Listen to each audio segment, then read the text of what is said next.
All right, it sounds like we are ready to start the next run, so I'm gonna hand it on off over to Faulty and Logic, and good luck, have fun. Hello.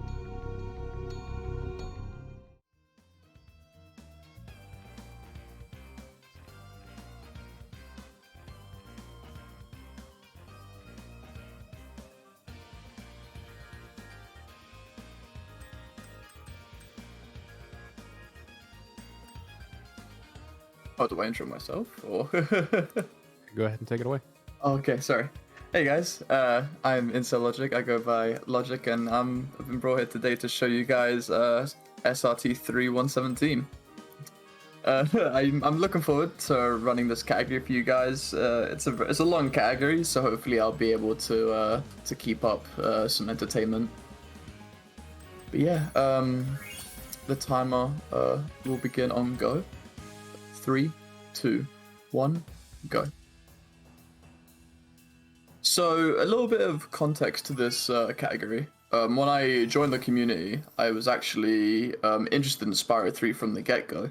I originally came from OG 3 doing any percent, and I looked at SRT 3 and saw the movement it offered and its less punishing tech compared to OG 3, and that immediately drew me in. And it was to my amazement that SRT 3 was actually the most undeveloped Spyro game in the trilogy. The any percent wasn't as optimal as it could have been. The 117 was just abandoned, and I was really interested in running the games, so I decided to team up with people in the community and route the categories. And I think since I've joined the community till now, 117 record has come down to a like a 20-minute. Like a 20-minute deduction from the last time, which is really really cool for me to see that kind of progress. So at the start of the run, we actually start this game running it at 30 FPS. The reason why we do this is because it might have been explained in other games, but it affects Spyro 3 a lot. Your FPS is actually tied to your gravity. So Spyro's jump height is actually affected by your frame rate. And in Spyro 3, where a lot of the jumps are a little dicey in the early game, we actually keep it at 30. Just to make our lives a lot easier. And to do a jump in Sunnyville that is nightmare fuel on anything above 30. So we do as much as we can trying to get the egg numbers that we need to open the levels, while also leaving things for later. Going through SRT3, we get Sparks upgrades, and with those Sparks upgrades, we'll easily be able to collect a lot of gems that would originally be out of the way, but once we get the Sparks upgrades, we'll be able to clear it with ease. This kind of area is the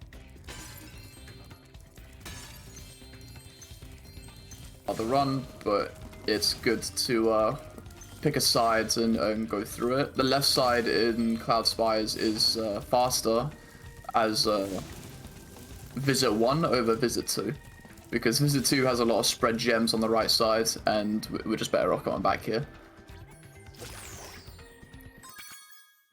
So that was our first, and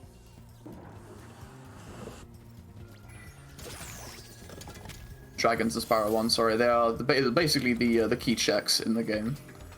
And every level has egg checks that are egg amounts that are required to open the level. So we do have to follow a strict egg route to be sure that we're not an egg short for a level. Which adds a nice layer to the routing, considering that there's a structure to it and it's not free reign. We have to be very careful with where we go. Nice. If you come at it from that angle, it'll always run in that opposite direction. And because he jumps, he doesn't really have time to turn around, so it's a free kill on that bandit pretty much. Later on in the run, we'll be switching off of 30 FPS, so the game may look a bit jumpy for right now. It won't be like this for long. We'll actually be switching over to 37 FPS. and I'll be able to explain why it's that specific once I do it. But for now, we're just clearing out this left side of Cloud Spires, making sure we grab everything. Just so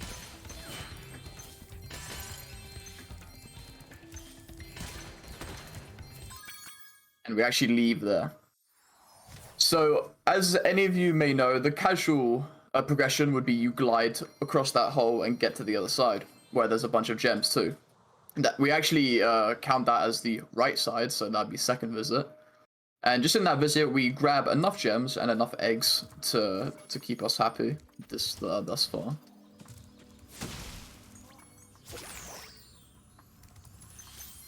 Buy out our friends. Moneybags has them imprisoned, and we have to pay to get them out. Sheila is 300, but I don't have 300 yet, so I'll be doing a little bit of tech here, jumping on Sheila's cage, and getting this egg on the end of the cave. And I'm actually going to be working my way backwards through this cave. Many of you might ask, I was at the entrance of the cave a little bit ago, so why would I run all the way around to go through the entrance? And that's because the power-up that's right there, we would have to grab it twice if we came from the entrance, because we don't have enough time to grab the gems and make it to the egg. So we go at it from behind to clear everything in one swoop. And now we quick game to get out the cave quickly, and now we clear this left side of spawn. Whoa. There we go. Now, as you can see, my gem count is looking healthy. I'm able to purchase Sheila without any kind of problems.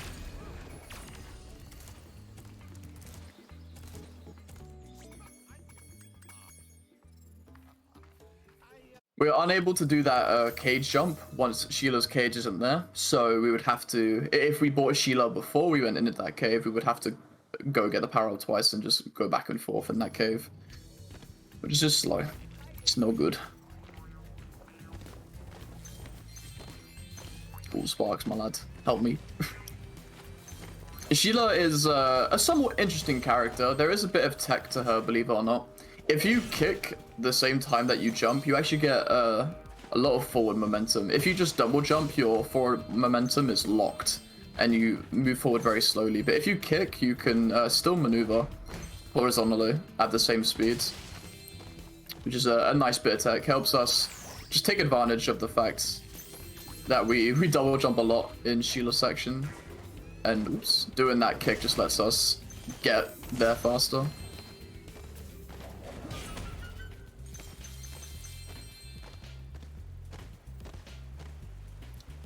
The side character levels we want to try and clear out all in one go. They're very linear, so there's really nothing too crazy to worry about.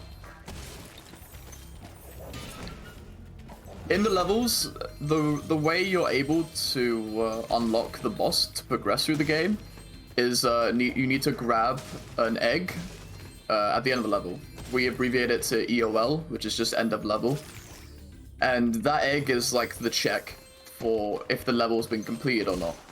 Because a character from every level stands at the hot air balloon to carry you to the boss. Or the rocket, or the sparks. Or wherever you need to go. That was our first instance of a dead gem. Many of you may know the meme of dead gems, which is oh so funny. But dead gems are kind of horrendous. Dead gems are pretty consistent with the gems. You kind of know which ones would be dead if you play the game enough. But sometimes you can just forget, or they just blend in. Like, they're just too similar, so you just forget. And you have to grab it yourself. There's a notorious one. Ooh, there's a notorious one here.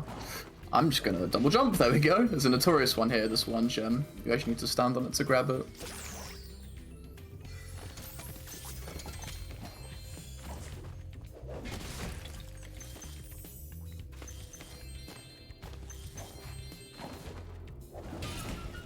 As you can see, the kick before the double jump allows us to really just swerve in the air, which is a great addition to Sheila's movement.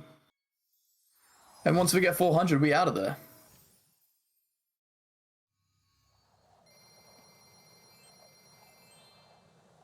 Now we'll be finishing up in Sunny Villa. We're kind of segregating ourselves to the first area. We haven't really progressed past Cloud Spires in the hub world. That's because we don't really have any good opportunities to clear out everything if we try and push our boundary further. So we kind of keep our boundary of movement very small and kind of clear up everything as we go. Sunny Villa, I think, is the first hard split of the run. There is a jump in Sunny Villa that's extremely difficult, and there is actually a cycle here. Not a mandatory cycle, but just a nice cycle to hit with this enemy that was right in front of me right there. So we actually leave all that for later, and we want to clear out this this left side. Oh, I always get that frog.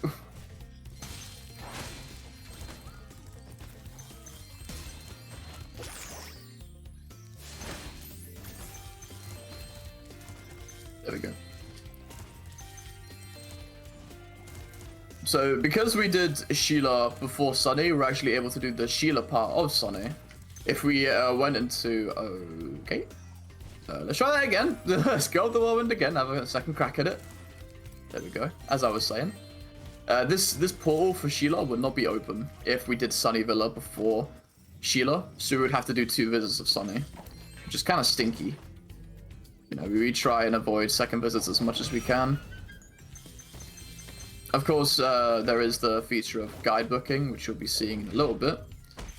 But guide booking back and forth and traversing over ground that you've already covered is not a good practice for Spyro speedrunning. Oh, I need that too. There we go. Yes, so for me, there are in-game skins that you can use. They're like input codes, similar to like the Konami code, where you punch in a bunch of inputs and it actually switches Spyro's color. You can pick the colors of the rainbow, I think. You have black too. And there's also a retro skin. Now, I love the retro skin. I think of it as like a nice meme, because I used to run OG3. And it's always fun because I put on the retro Spyro.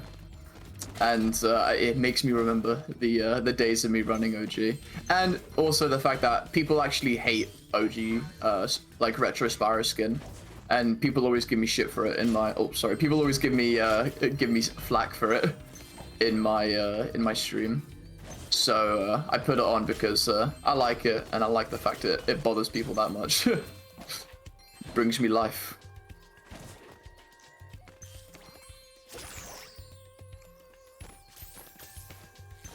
That's the whole Sheila section covered. Now we'll be doing a jump that is extremely difficult if you're not on 30 FPS. I didn't get it. Okay, that's fine. So if you need to get that jump, because there's no other way to get those gems in the pillars unless you go up the whirlwind again.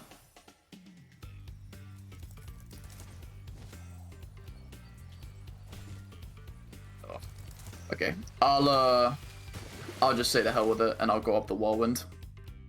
Normally, twice is enough. I don't do it past the. I don't do it if I fail it twice. I just go up the whirlwind. This is what you would have to do normally, but going for the jump is just the style. Sadly, I could not pull it off, which is fine.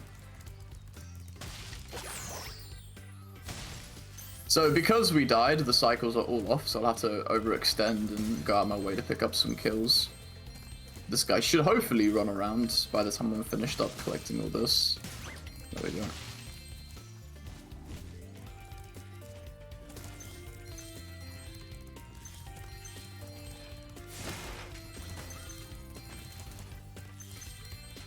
Okay. What you guys saw just a little bit ago that you might not have noticed is this thing that we do called perfect hover, which is like what we did right there. And basically a perfect hover is hovering at the earliest moment. To achieve that, we wiggle left and right on the analog. That way we don't lose much altitude and we actually speed up the window. If you just kind of glide straight, it's a little harder and there's not really a good visual cue on when you can flutter. But if you do a perfect hover, you're able to easily identify when you can hover or not, which is very nice.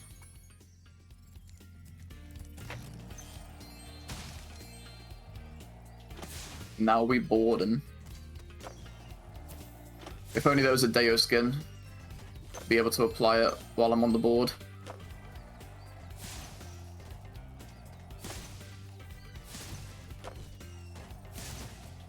So depending on the cycle that we get on these lizards, we'll be able to clear up some of these areas. They can either turn left and right, which is crazy, it's deep.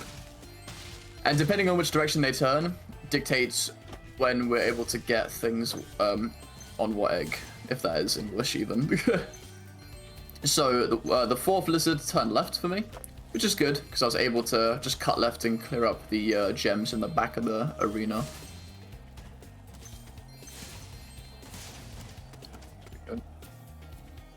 Missing that one gem is no big deal.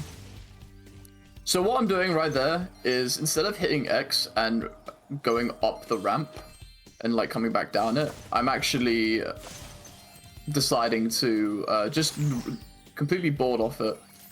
And you're actually able to hit the lizard without the downtime of going up the ramp.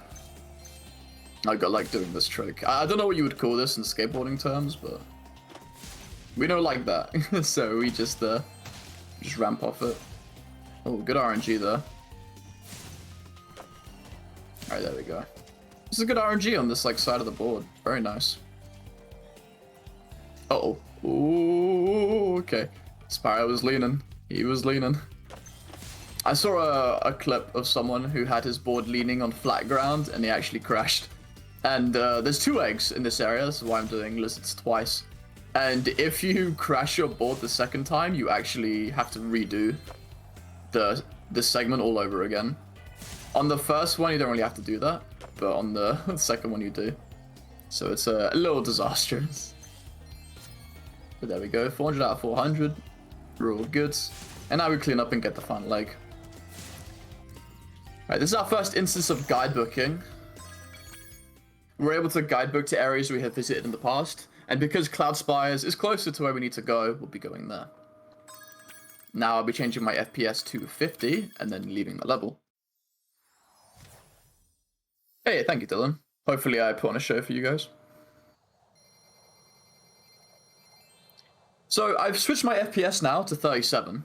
On the menu it said 50, which might be a little strange, but you're actually allowed to externally cap your FPS. And the reason why we cap it to 37 is because when you're playing at 30, there's this weird window where the game drops your inputs. And you have to really time what you're doing in a slow manner. But bumping it up to 37 allows you to punch in inputs like as if you were playing on 50 FPS. And it allows the gravity to not drag Spyro to the ground as aggressively as if you were playing on 50. So it's a win-win scenario. We don't need to change our FPS anymore throughout the run. We can do everything at 37, which is great. The only problem with it is the pillar jump at the beginning is extremely difficult, if not impossible, most times, to hit it at 37. Because even though it doesn't affect gravity that much, it still affects gravity a little bit. I'll leave that base for later.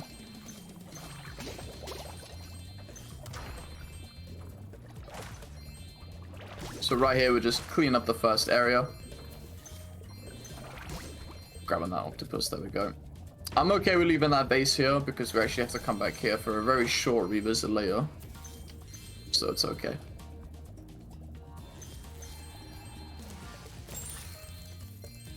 I'm sorry, little guy. I did not mean to kill you there. Oops. Whoa, okay. I've never had that kill my momentum like that before. That was very strange. The seashell is very straightforward. Underwater movement for SRT Spyro, for me, isn't that great. There is a lot of tech you can do to actually make it good. But starting off, if you're running a 117 and you're finding yourself in seashell, the underwater movement can be nightmare fuel. It can just be not fun at all to use.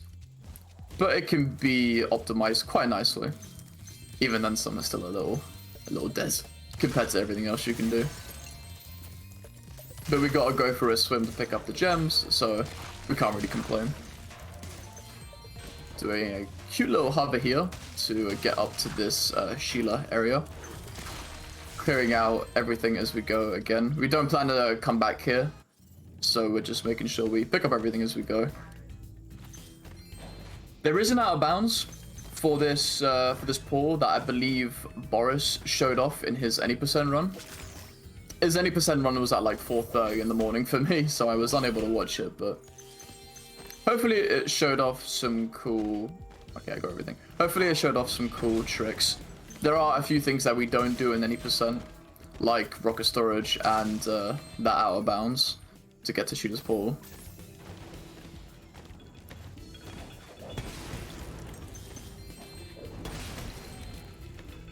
Not everyone's a pal. I remember finding out that NTSC and PAL versions of OG3 actually meant something. My whole world was destroyed at that point.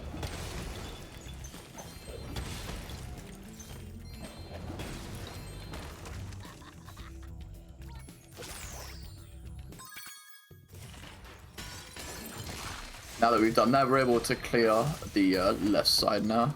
Whoa, I need that. Thank you.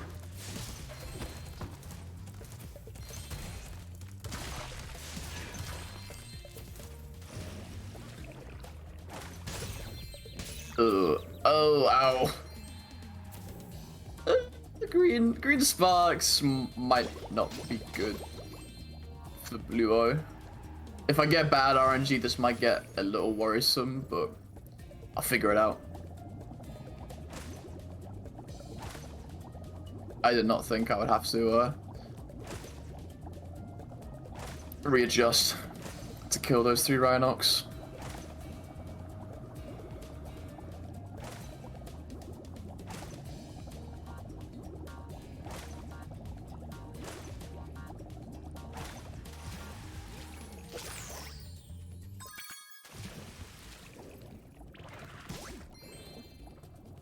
There we go. If you take your angle wide enough, this octopus doesn't activate, so he just kind of stays swimming there.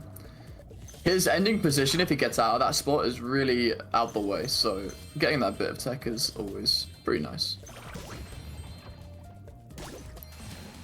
Do I grab fodder on the way up? I think I might. I think I might.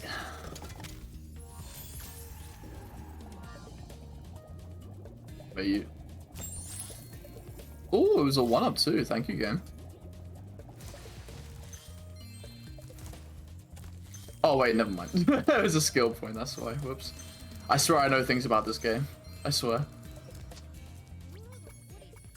I was like, oh cool, 1-up, wow. I have gold sparks now. I don't ever get that fodder. Alright, good RNG at least. The fodder wasn't needed, but better safe than sorry.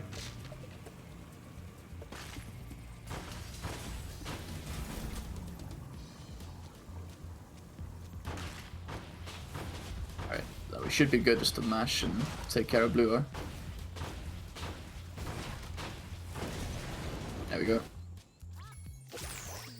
Helmet proxy, dude.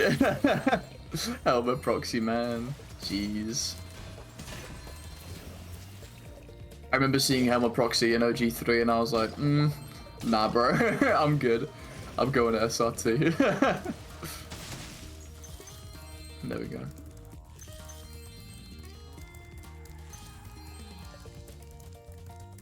The gems in the blue area are pretty easily forgettable because our main concern here is blue O. And if you leave the area without grabbing these gems, you actually have to kill blue O again. Alright, and we actually leave right there. You guys saw I didn't get all 400 gems, and that is calculated, it's no problem. Basically, we revisit this world very briefly, just to have ourselves a little shortcut. And I'll explain when we actually come back later. But for now, we have the meat of 117. And by that, I mean totally not the meat, and probably the most boring part of it, the speedways. Yes. Speedways aren't really too impressive. There's a lot of IL tech that you can do in the speedways. I am not very good at them. I never really cared to do them. In a category as unoptimized as it was, the couple seconds that I could save doing IL record strats on speedways didn't really appeal to me. There are other 117 runners though that are very, very impressive at the speedways. There is a lot of skill to these speedways for the IL routes. But I just do the all reliable, the classic.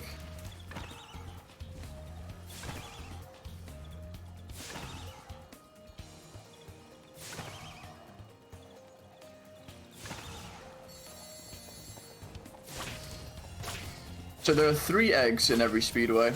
You have the normal speedway where you have to kill or obtain 4 of the unique.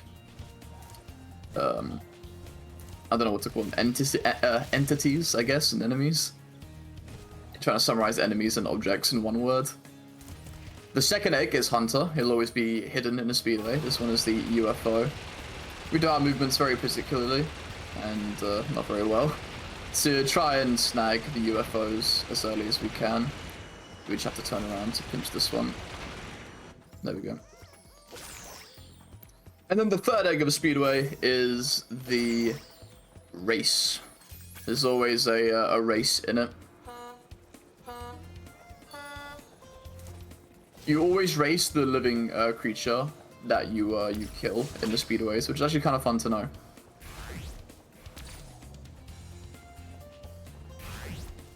Yeah. Pardon me.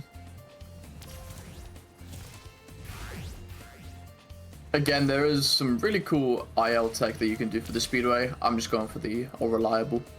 There is something cool with speedways, is when you charge, there is actually a progressive build-up meter that builds up for as long as you're charging for. So right here, I'm actually going to land early and do some cool tech to get maximum speed boost.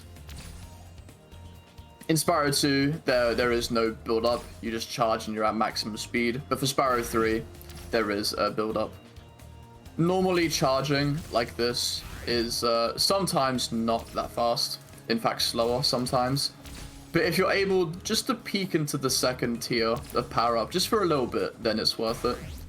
If you're charging and only, as I did right there, if you only see the red flare pop up for a second, then it is definitely not worth it. The only reason why I did it just before is to kill some altitude. I need to get close to the ground to get the star. There's a lot of ludicrous stuff where they carry a charge for a long time, because maximum charge is quicker than your normal glide. It's very impressive. Again, I didn't really care to learn any of it, because there are a lot of things that needed more attention, at least in my mind.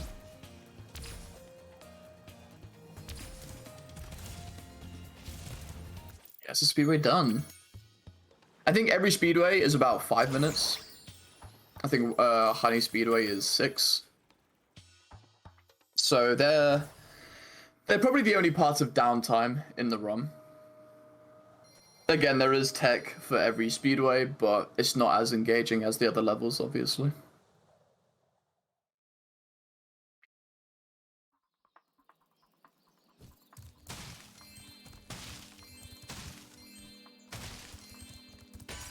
Alright, now we're cleaning up this side. We actually skipped this area when we were running past here. Oh, I need that tent. There we go. We actually skipped this area because it's quicker to hug the right wall and go to Seashell and just fall down from the speedway to get where we needed to be.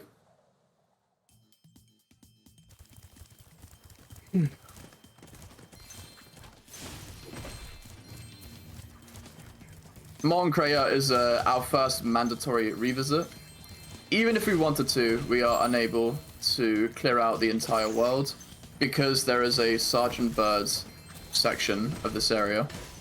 And we have yet to even know of his existence, so we are unable to even do it. We've theorized an out-of-bounds portal, similar to Sheila's in Seashell, but we've yet to find anything noteworthy. Nice rock.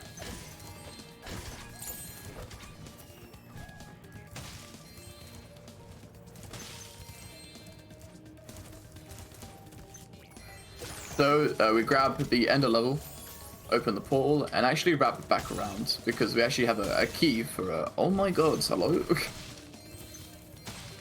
Can I have sparks for Buzz, please?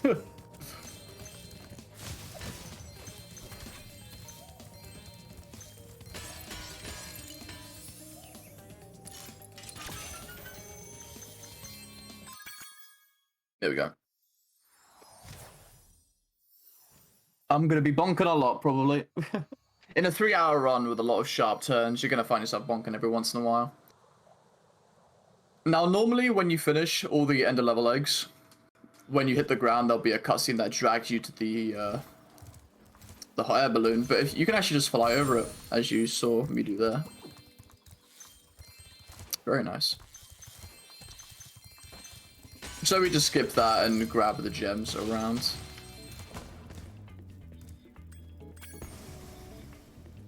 Time for Buzz. Buzz is a really interesting fight. I love Buzz. So, going back to the discussion of the before and after of this category, or this game in general, Buzz was the most complained about fight in the entire run. You had everyone, even people who didn't run the game, talking smack about my man Buzz. And after some time with the man, you hear him out and you figure him out, you know, you figure him out. And it's actually a really cool tech that we can do. Basically, when you knock him off the stage, he jumps back in an attempt to hit you, right? Well, just gotta avoid his first attack here. There we go.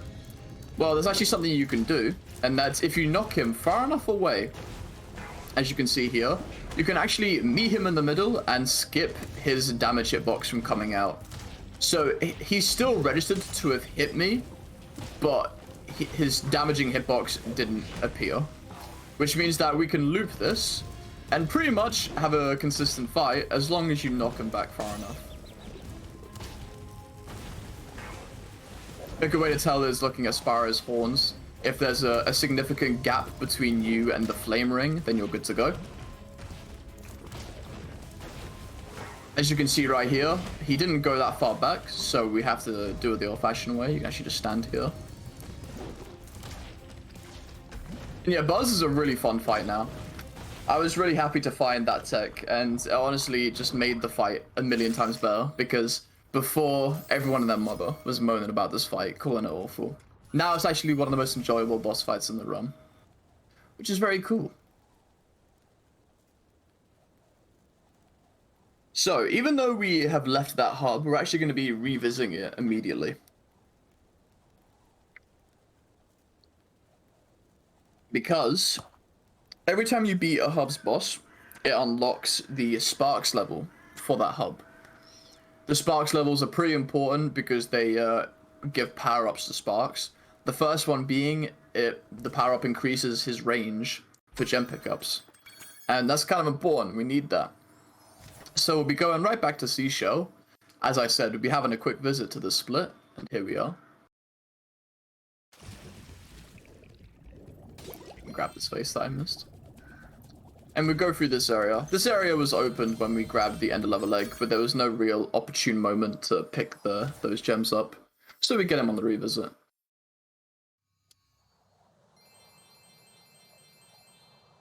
Our gem count is solid. Nothing to be alarmed about so far. Run's going hunky-dory. So now with everything pretty much covered, we can go to the Sparks level. Oh. Sorry, Zoe. I keep bonking. There we go. Okay. So now with Sparks levels, we actually switch to mouse and keyboard. The reason why is because we actually have freedom of movement and freedom of aiming. If you're playing on controller, they are kind of combined. You can't really move in a direction. You can't really aim in a direction without moving in that direction. But with mouse and keyboard, you're able to freely aim where you want while moving where you want. So Sparks levels are also another place that is affected by your FPS counter. Normally in Sparks levels, you have power-ups, and we only ever grab one power-up in the run, and that's the power-up you just saw me using. The minigun of bullets, I guess. The green butterfly. And the way that FPS kind of plays into this power-up is the higher the FPS, the quicker the bullets actually come out. And so what the route used to be is we'd be playing on 30 for pretty much everything in the run, and then for Sparks levels we'd switch to 50. But at 37 FPS we get the benefits of both. so we never have to switch up to 50 FPS. We can just stay at 37. So we have no ugly timing for our inputs, and the railgun power up is as strong as it would be on 50. This was a somewhat recent find, actually. I think this was when 117 had already come down by about 15 minutes. Toasted Cat was doing any percent and was messing around with externally locking his frame rate and found that 37 was the sweet spot for the things I have already listed. I think it kind of got us completion runners thinking like, oh, how would that work out in 117? Like Sparks levels. And you know, Eureka! It's beautiful. It all works out. So you can see how fast this boss falls. Oh, game, really? I wanted that. There we go. Oh, thank you for the raid, competitive.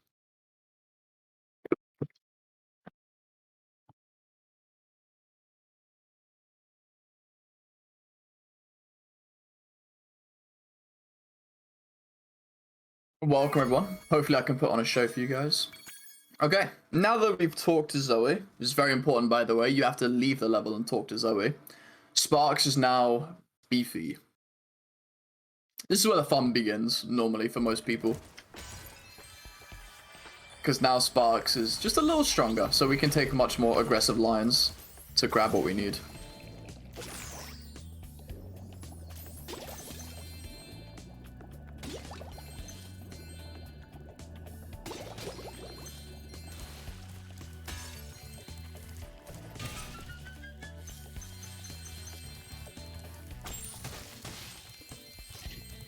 Okay. Blue Sparks is fine. It's not really too big of a deal.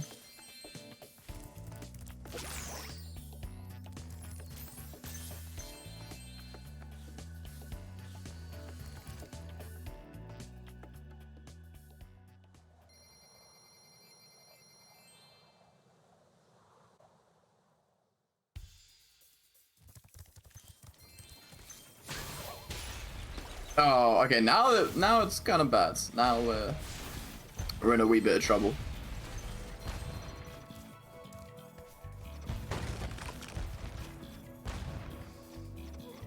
Oh.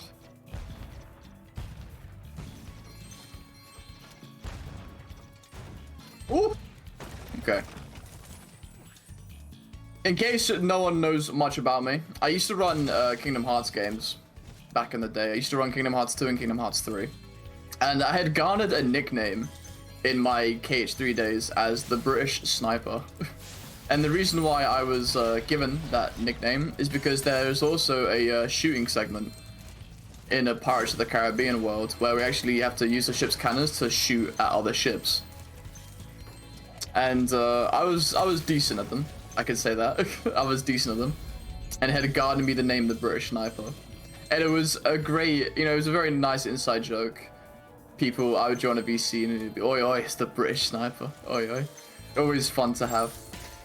And then when I was running Spyro with 117, and I realized that you have to shoot those birds, and it's like really difficult sometimes. I got excited, I got giddy. So now I put 20 hours into killing those birds. I've put every spare minute of my free time for the last 5 months into shooting those birds. I'm so confident. So confident, look at that.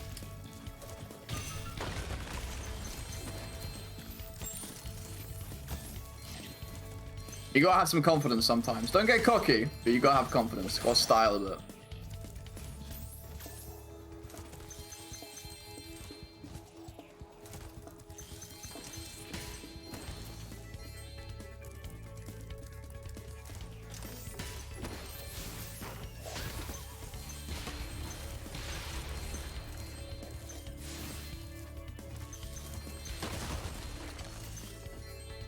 Worthwhile time investment, I know. What else can you do with your day, honestly?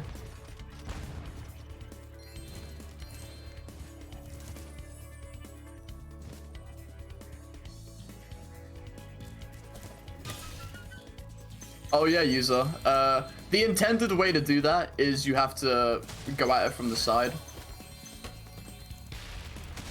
But we ain't got time for that.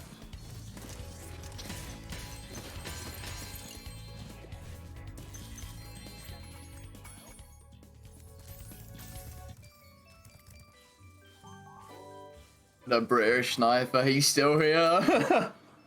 I still have the title, thank God. Money bags. So, fun fact, actually, I sing a lot of praise about 37 FPS. However, this one egg in the entire game is actually worse on 37 FPS. The reason why that is the case is because we're externally locking the FPS, so the game ain't too used to it. You know, the game is like a little weirded out by it sometimes. Nancy doesn't move as fast as she should, basically, at 37 FPS. At 50, she moves just fine. But at 37, you'll see, she jitters a little bit at the end. And we actually lose about 4 seconds. Because of that little jitter. You'll see it right here.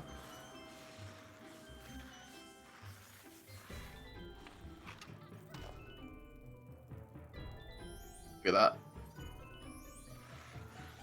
So we should be done by now, by the audio cue. The crowd should be cheering right now, but she's still spinning. So this is the one egg in the game that is actually worse on 37. Damn, Nancy, as if you couldn't get any worse. Oh, Moneybags have already paid you, my guy. Alright. Dead gem heaven.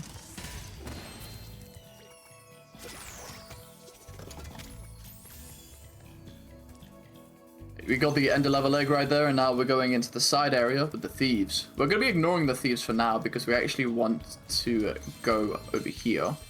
Again, normally you're meant to wrap all the way around on the speed pads to get to that area, but a nice wall glide lets us get there pretty easily.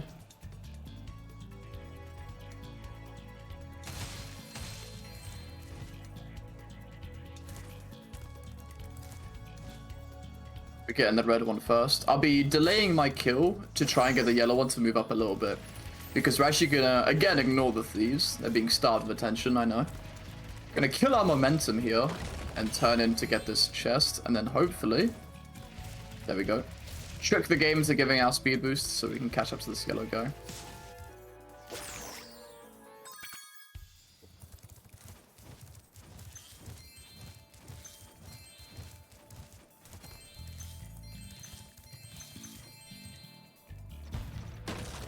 Ah, oh, alright, my cycle was scuffed there.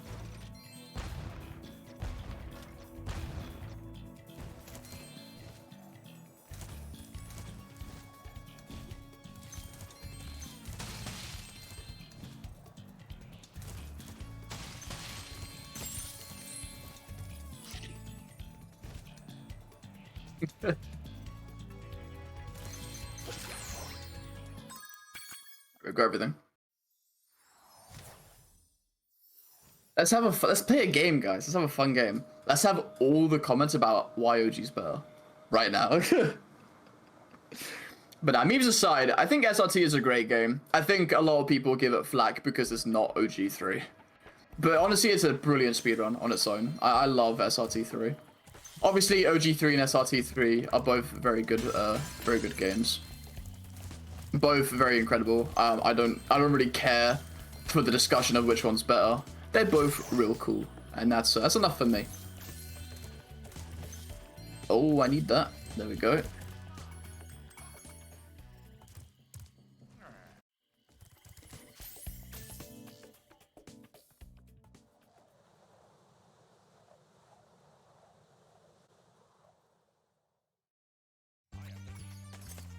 Now we have Sergeant Bird. This level is notorious for backtracking because a lot of people just miss gems. Sergeant Bird's mobility isn't as clean as Spyro's. However, we optimized it a lot with strafing. Strafing is something you can do by holding L1 and R1 while you're flying. Allows us to get some very clean lines just to go where we need to go. That was kind of messed up, my guy.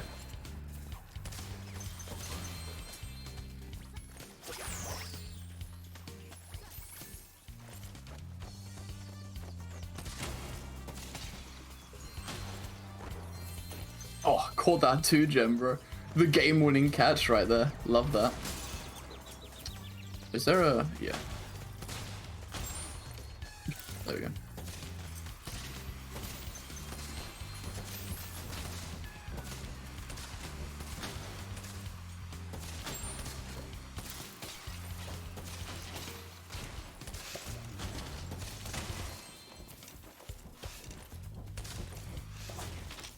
So this flying enemy is what triggers the hummingbird to move. And we actually kill him late so we can get this face up here.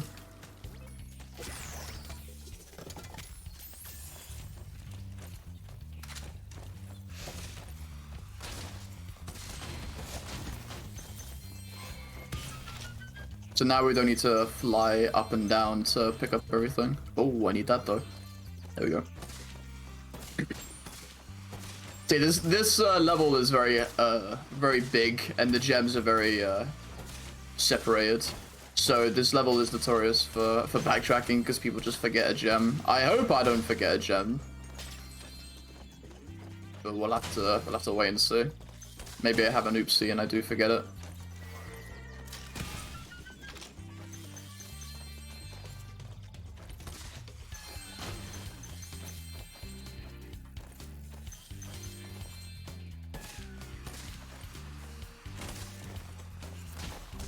I fired 3 missiles, why did I only see 2?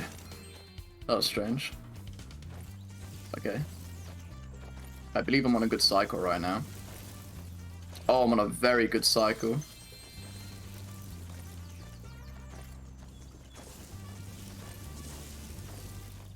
Oh, beautiful. Absolutely beautiful.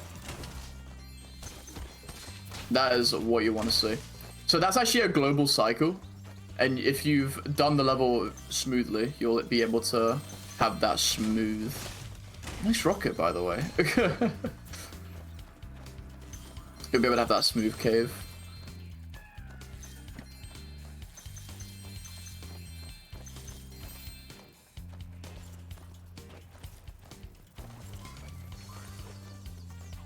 What was world record? World record, with the load timer. Oh, loadless timer, sorry, is a 247, I think. Either a 247 or a 248 by me. In terms of real time, it's a 301. Also by me, it's the same run.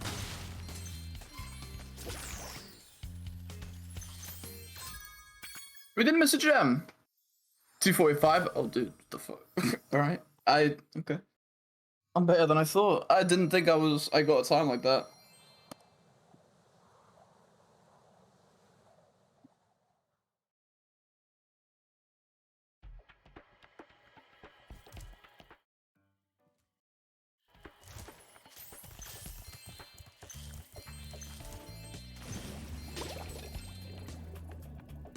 So in real time, the record is 3 hours and 1 minute by me. Okay, no flying skip, which is fine.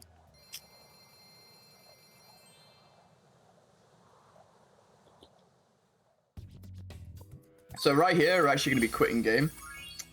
Spooky Swamp has this weird thing where if it like loads you in the game, but it takes forever to load, you know. It just keeps you on a black screen and doesn't let you move. But you can hear the music, you can hear the sound effects, you just can't move. So we actually quit game there to get our movement back. Ouch.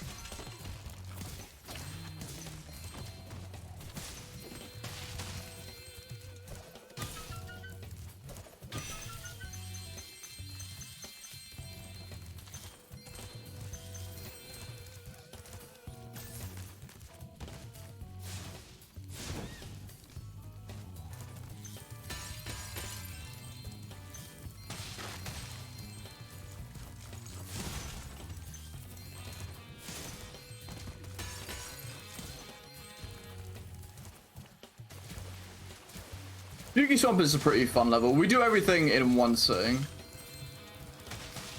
The Spyro portion of it is enjoyable. The Sheila portion, not so much.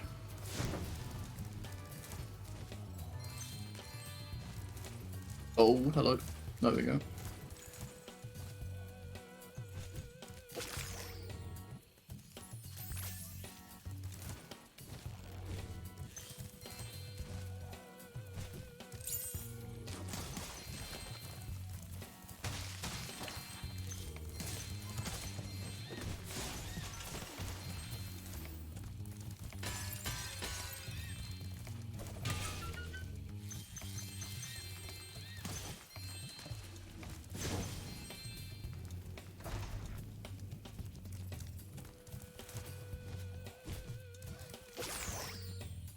So just as was explained before, we are basically wanting to clear up everything as we go.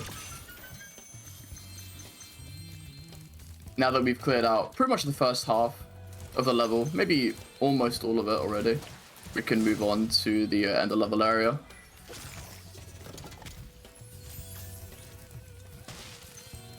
It's just this final part now. So CB Head is a pretty fun boss. There's some cool tech that you can do with it. If you roll jump, it actually lines you up pretty nicely to miss. Funny thing. Yeah, that tech makes you actually miss the bomb. That wasn't my fault. It was entirely the setup's fault. I'm gonna have a go at the person who told me that. I'm gonna do it again just for fun though. There we go. Yeah, the bomb is pretty finicky. If you charge it at a any kind of angle that isn't the one we need, it's gonna send it in a different direction. It's not very forgiving.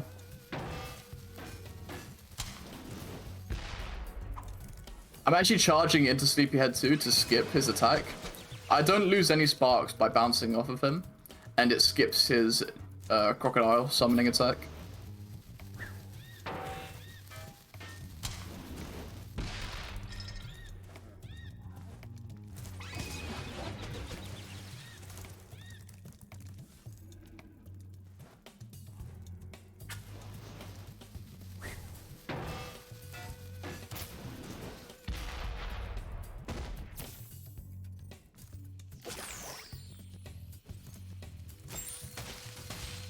Alright, now we just have the Sheila section. This Sheila section, I swear I have a demon in my copy of this game. Because at the end of this section, there is a super tool mushroom that normally would never be a problem in this like quest of moving them, or exploring them rather, to the end. However, in my heyday, when I was doing runs, there was this weird thing that would happen where it would take the fireflies off their intended path and actually have them bump into the massive mushroom, which fails the quest because the bomb gets blown up. So I always live in fear when I get here. A lot of people are like, oh, this part's whatever, it's fine, and I'm out here sweating bullets because I never know when it's gonna mess up again.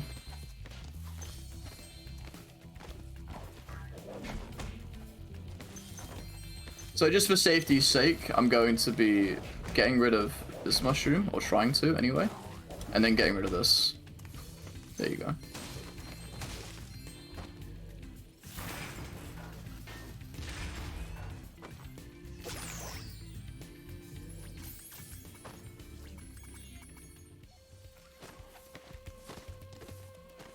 Now for this one, we can just kind of run.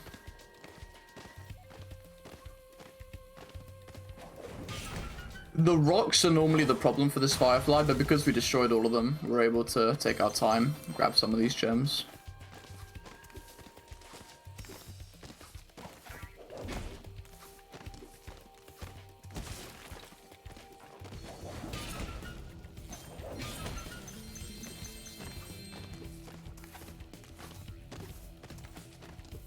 I'll be returning to that small cubby in a little bit.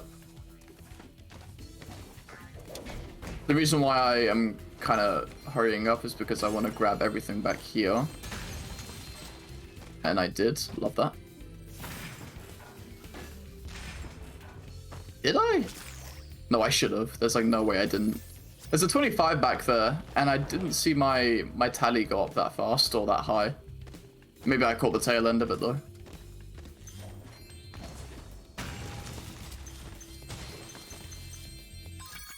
Alright, there we go. So we're making moves. Most of these hub 2 levels we do in one sitting.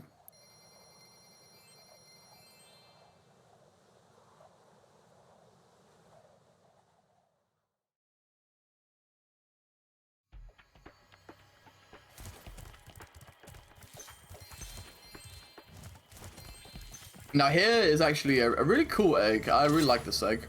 So this egg is you have to destroy the 4 flower pots around the area. And we actually interlink this with us grabbing gems and also doing a bit of tech. So there is an egg up this little ladder here. And what we do is we angle ourselves to destroy the pot and grab both eggs at once. It's a very cool bit of tech. I personally love it. I think it's my favorite tech in the game. Just because of how smart it is. Just to like you grab one egg and then you're immediately teleported to pick up the other one. I think it's really smart.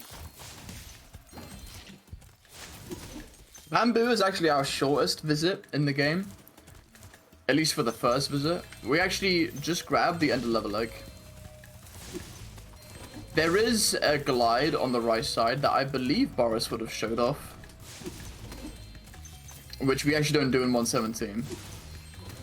Because we want to clear out everything on this side of the map.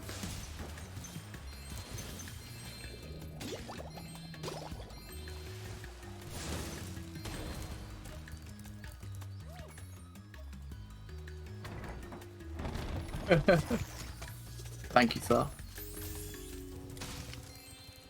Here we're actually gonna be tricking the thief.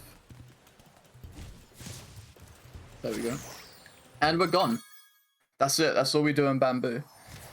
We'll be seeing more bamboo later, but for now, that's that.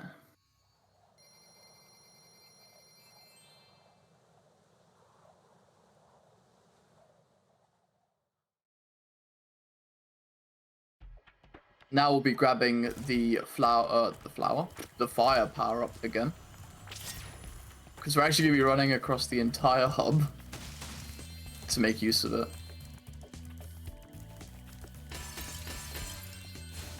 So you're meant to use the fire power up to destroy that metal chest, that's normal. But we're actually going to be carrying it to do more than that.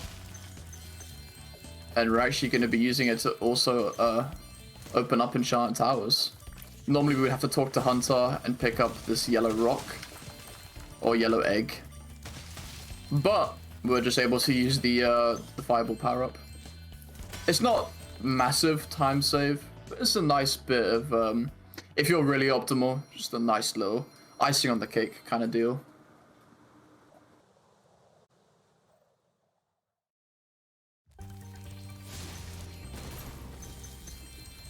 Alright, right here, I am being, I am being a little aggressive and leaving some gems at the beginning. You'll see why I do that in a little bit. I didn't grab that 5, so I need that.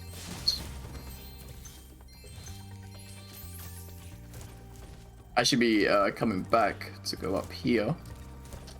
And we'll be doing a jump. This is shown off in any percent too. There we go. Skips out pretty much the entire level. Normally, yeah, you'd have to go around the left side, but we just decided to go around the right side.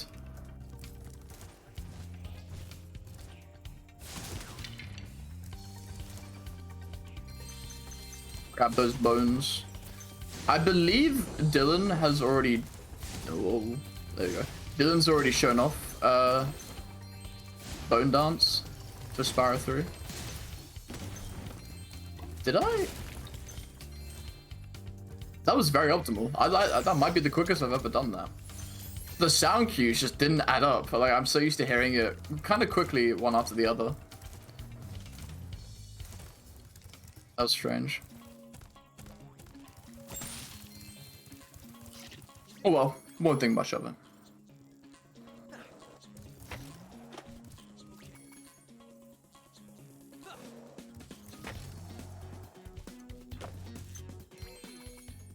already. Do I have ILO record for country speedway time attack? Nope. I believe I do not have any IL record for speedways. Surf has a majority of them, and I believe Lackluster also has a good handful of them. A little something special is we're going to be grabbing the gems in the tutorial. Normally we would have to grab that just like when we have the next egg to do, which is a very open movement kind of egg, whereas this one's much more restrictive.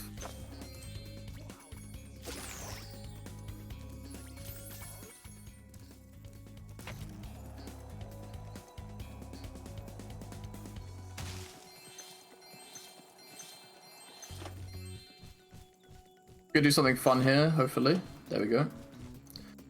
So even though visually it looks like a 90-degree angle in that corner, it's actually ramped with this hitbox. So we're able to shoot off it.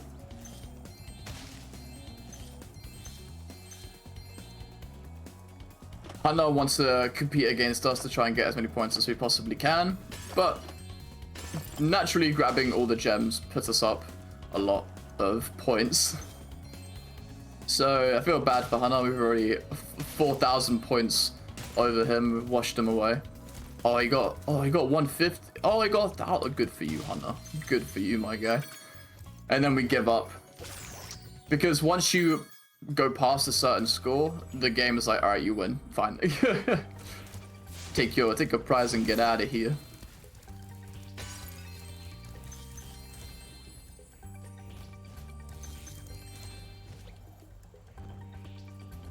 Thank you.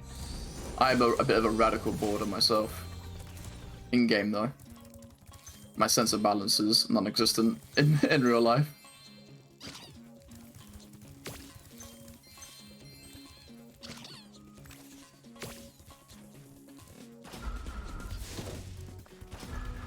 I just thought about it now. I need a video of Deo in his Spyro onesie doing like kickflips and stuff on a skateboard. I don't know much about skateboarding, but the visual of it would be kind of cool. I don't know if that's already been done, but that seems pretty funny to me.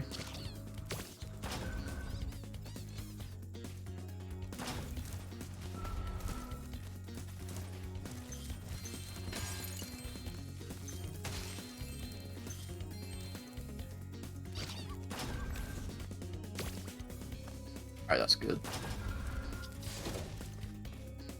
The game, give up. The game is like, please, just leave, please. Get out of here.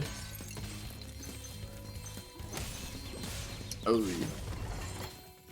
that might not be good, actually. I might not be able to get these gems in time. I'm good. I think, actually. Hold on. Okay, I'm good.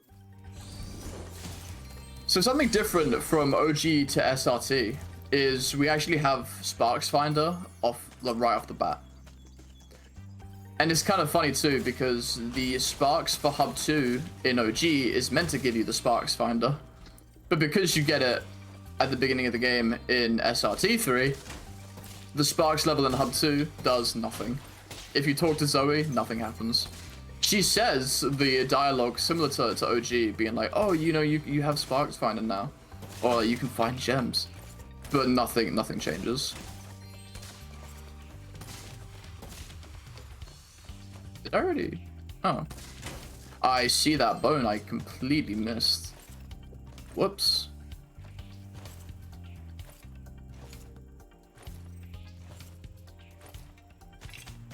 Shimmering in the distance. How could I miss you? Missing it ain't that bad though, because I'm just able to hug the left sides.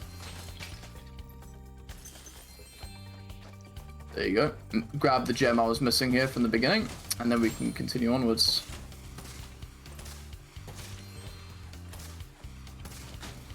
Oh, you sneaky bugger.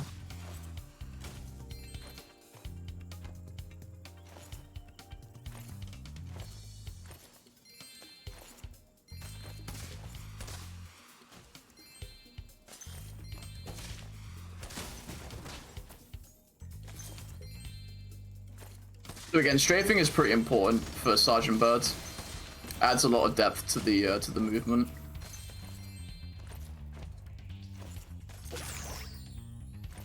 And also understanding when you should go up and when you should stay close to the ground is another big thing.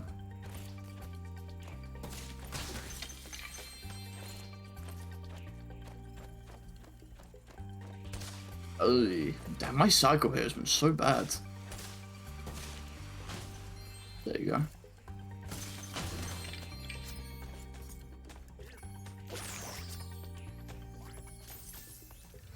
I'm pretty sure that it comes full circle. Oh, actually, guidebook.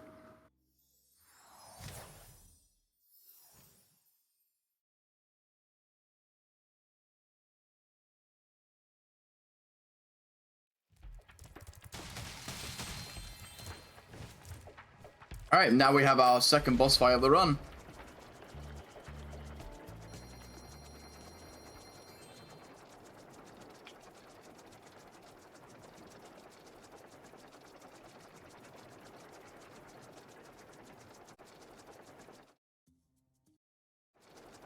Alright, we're coming up to Spike. Full name Spike Vegeta. I think I had my split name as Spike Vegeta for this split. Okay, good. The gimmick here is you have to wait for the lava rocks to go into the arena. And there's something called getting Randy rocked, where Spike, the rock kind of jumps out the lava near Spike, and he just immediately 180 and smashes it 4 or 5 times over. I've only ever happened it like for me once. And it was a nightmare. I went to bed crying that night. Because I was on a good run, I was feeling myself, I was pretty confident. I was like, I'm enjoying myself, this is good. And then it happened. I think it lost me like 30 seconds. And I just turned the game off and went to bed. Okay, there you go. Very straightforward fight, nothing too crazy.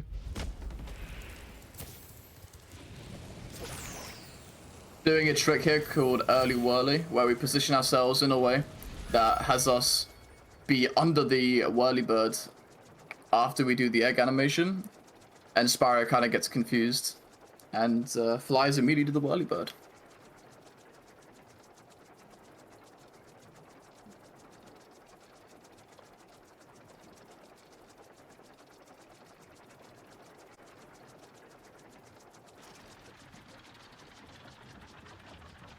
Alright, hub 3.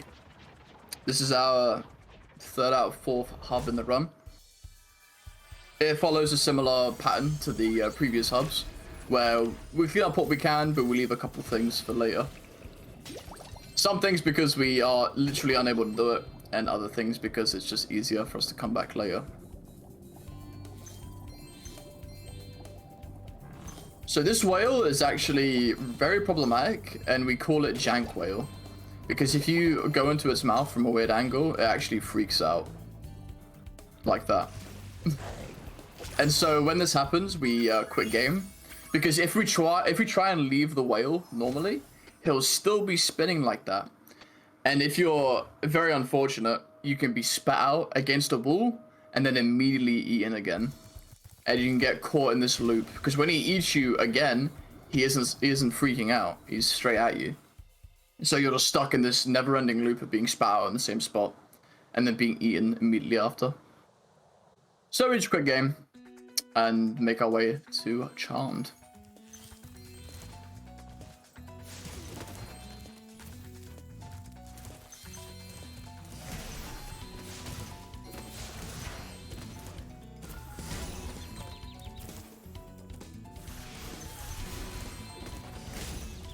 Ouch. Kind of getting beat up right now. Oh, okay. There we go. So cool bit of tech, basically letting us get to this top part early. We don't have to buy money bags. There is a money bags just ahead, and you would have to buy them normally to progress through the level, but thankfully we don't have to do that.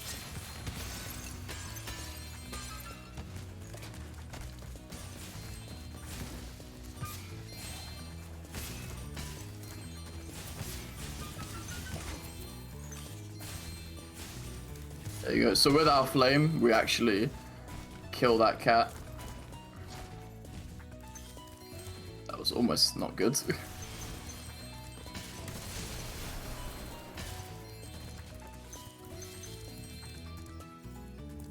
we do our best to clear up as much as we can in the little time we have that power up. I activated the rocket, killed the 2 cat enemies, killed the charging enemies,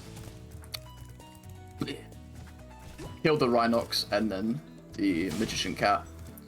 Oh my god, please, game, let me up. There we go. So the trick in this area is if you charge for a brief moment after you get to the maximum height of the mushroom, you're able to glide. Normally, if you bounce off the mushrooms for the first time, you are unable to glide.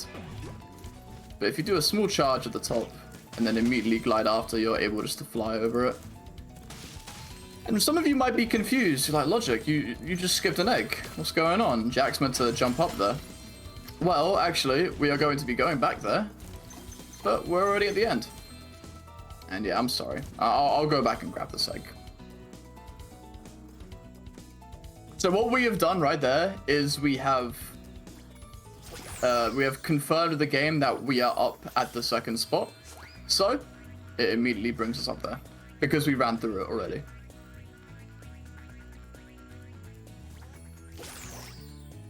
And because of our positioning, we should be, yep, right here. There we go.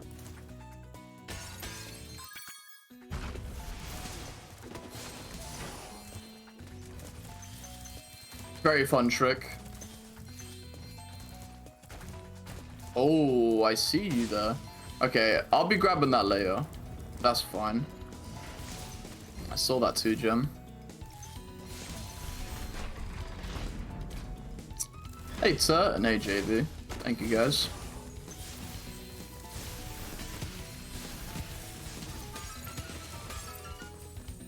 So this is our first interaction with a mystery vase. A mystery vase is a vase that you have to hit either with a charge or a flame, and it will move spots. It moves a set number of spots before you're able to break it.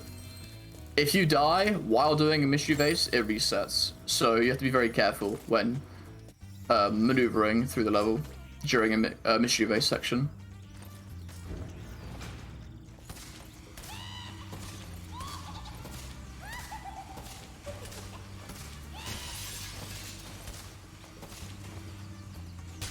Oh, there we go. I feel bad I'm breaking the glass. The skill point though. I need the skill point. So the trick to this cat, like this wizard cat minigame, is basically you just cycle between flutter and shoot. And you want to just slowly gain altitude, and by doing that you're able to catch them out pretty early. I actually missed one as well. Where are you? Hello?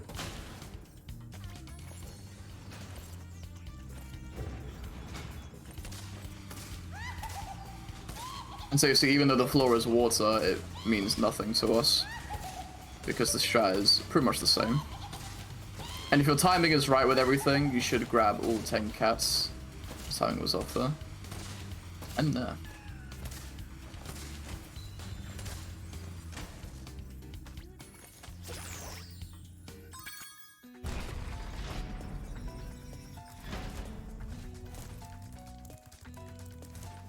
Now we kill this cat and get to the end of the level.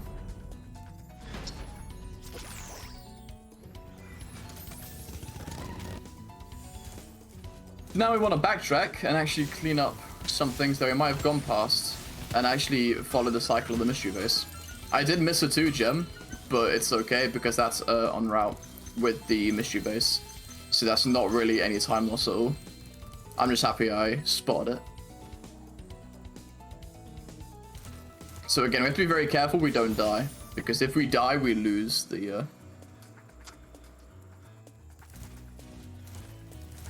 mystery base cycle.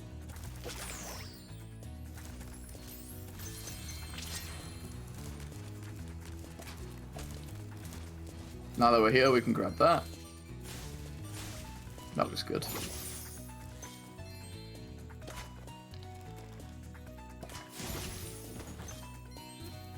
Yeah, we'd actually, to most people's surprise, we actually don't grab skill points in the 117% run because it has no effect towards the completion counter. Many people are surprised to hear that. Normally when they hear of full completion for Spyro, they assume the skill points goes with it. But yeah, we actually don't grab all the skill points. And if we needed 1-ups, there are a lot of good places to get it. There's actually a small side rock right next to me. Like, I think right there, if you saw it. But that has 2 1-ups. If you needed it that bad, you can just take a couple seconds to grab it. And then we glide back to the beginning. That was very close. If I missed that jump, that would have been that would have been bad. That would have been GG. Because if you miss that jump, you have to take your ass all the way back to the end of level egg and go through the mischievous cycle again. You were thinking of sparks. There's a fodder outside of Sergeant Bird's minigame, so you're always fine. And something I learned in this run is you actually don't get full sparks back when you get a skill point. Because I grabbed the skill point where you kill the fodder in Seashell underneath Bluo's pool. And I got the 1-up, but I didn't get gold sparks. So something cool I learned today.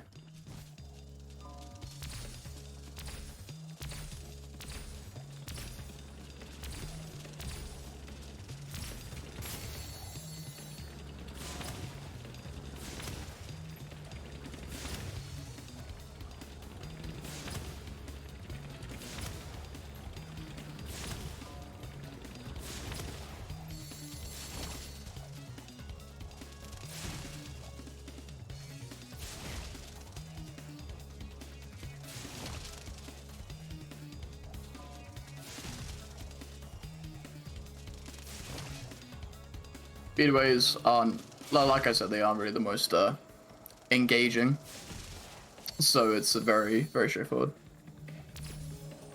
Now bear's craving some honey. Good thing there's a massive river of the stuff.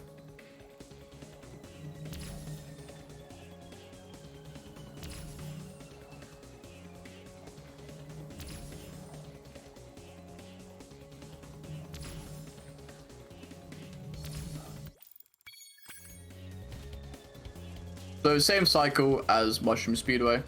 We do the Speedway, we do Hunter, and then we do the race. This is one of my more favorite Hunter minigames. I think it's my second favorite in the run, because that actually is kind of engaging. You have to not get hit 3 times by the logs or the rocks, and if you do, you actually lose a bunch of progress. Because you get captured by the UFO and you have to do everything all over. And I believe, to my knowledge, if you get hit by a rock or a log, you're actually losing time because hunters slow down a little bit.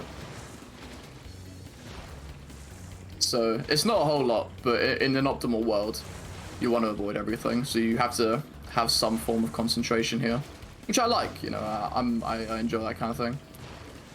Being engaged in the run and being like on. You know, it's just my favorite part. Whenever I can turn my brain off, I'm not really too big of a fan. Nice egg count.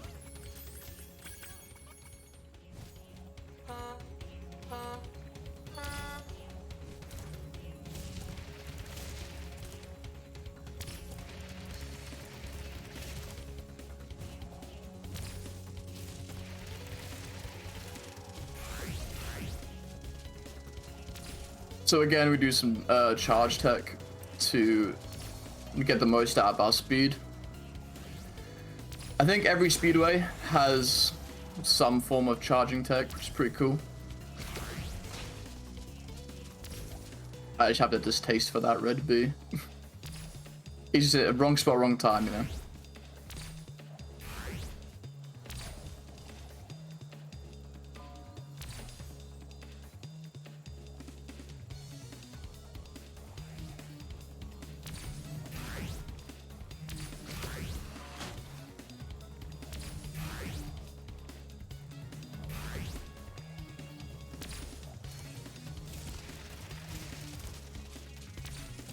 Something to note too with these racing speedways is if you miss a ring, you're not able to just turn around and grab it again. You actually just lose. If you go past the ring in any way without grabbing it, you lose.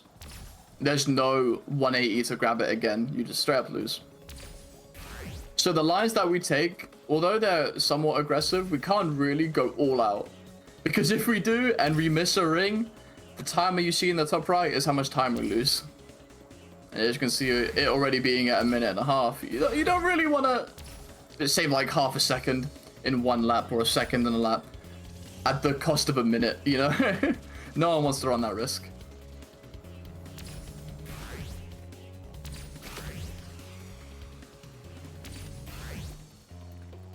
This line that I take right off rip, right here, is very scary because, again, if you miss that ring and charge on the floor, GG. You passed it. It's game.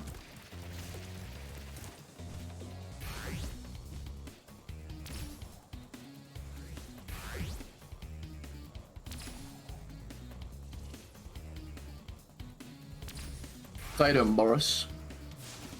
Sorry I missed you though. Yeah, dude, Moneybags can come here, bottle all this honey, and make a good profit. I'm telling you, he's very narrow-minded. You know what I'm saying? Like he's not open. He doesn't think about things properly. You know, he is in a world where there is an entire level filled with honey. He doesn't capitalize on it. Doesn't bring a bunch of jars and sell the honey. No, he just robs a dragon's skin. You know, like.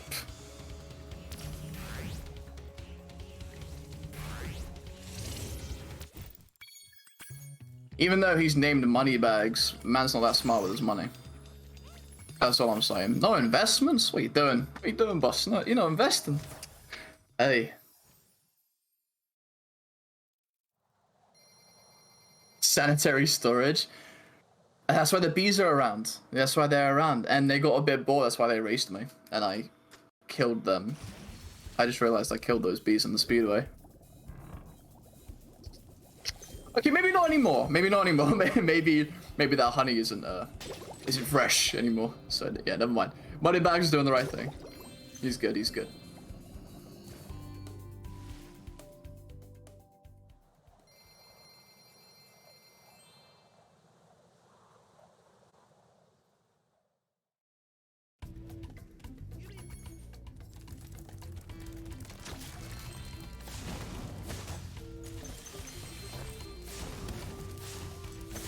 Oh, whoa.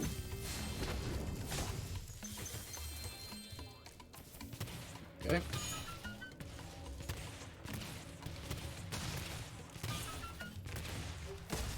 There we go. So Lost Fleet is a rough level. It's a really fun level to do if you do it right, but it's very difficult if you're starting out. There's a lot of difficult tricks here. Even for someone like me. It still catches me off guard from time to...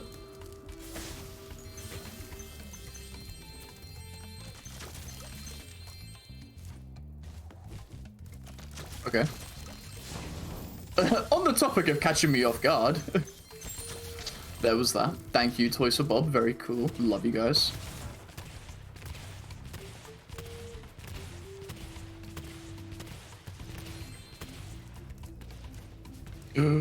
Oh, I got cocky. Oh! I'm fine. I'm fine. I'm fine. There we go.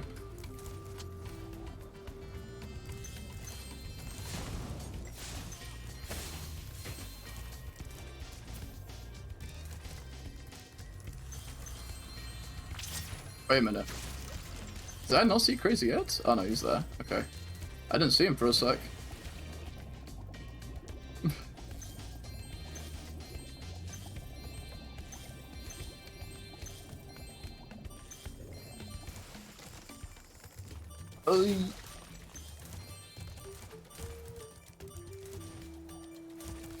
Also, it comes with the territory.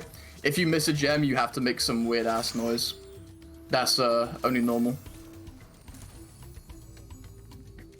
It's part of the code.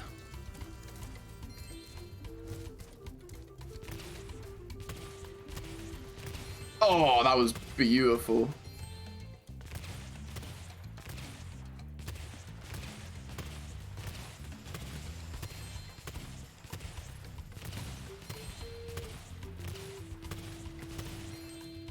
beauty. Yeah, beauty. That was good. One shot that first bird. That was beautiful. That first bird that I shot is the most annoying because he wraps around that small mountain. But I was able to catch him right before he got to the unhittable area.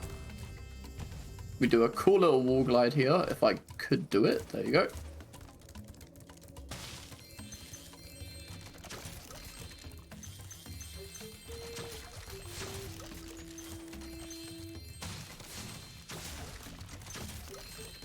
Now is a fun trick. We actually do a torch jump.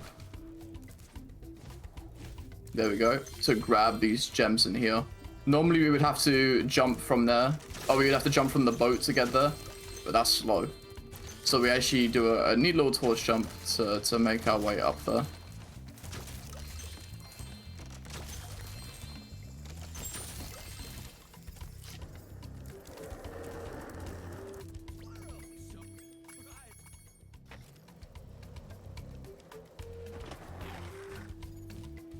Alright, now we're racing the Rhinox. This part, if you're good enough with it, you can just hold down boost. You can do some tricks in the air or kill the crabs around. Oh my guy, oi, oi, oi. He was a bit close.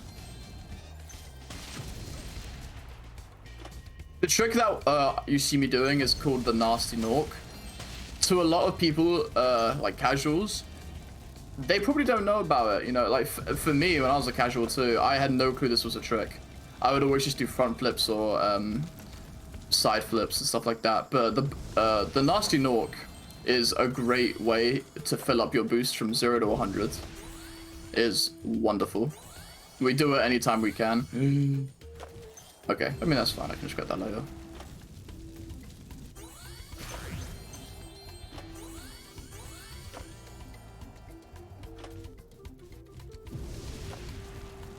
That's a bit weird, but we're good.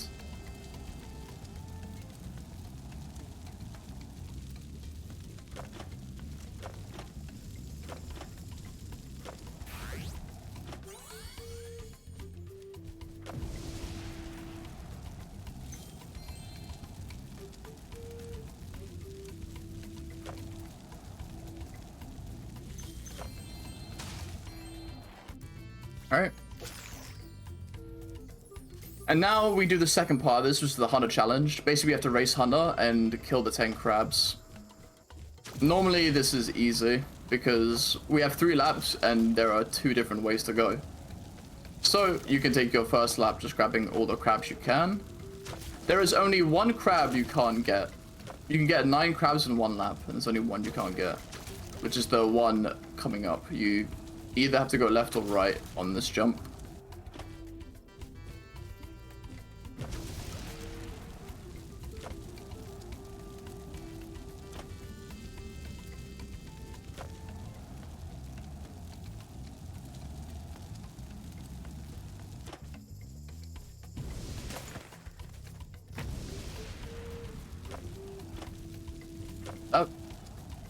I thought it was fine. I think I landed on the wall because I got my boost back. Thank you, game. Very cool. There we go. Now we can just go for speed.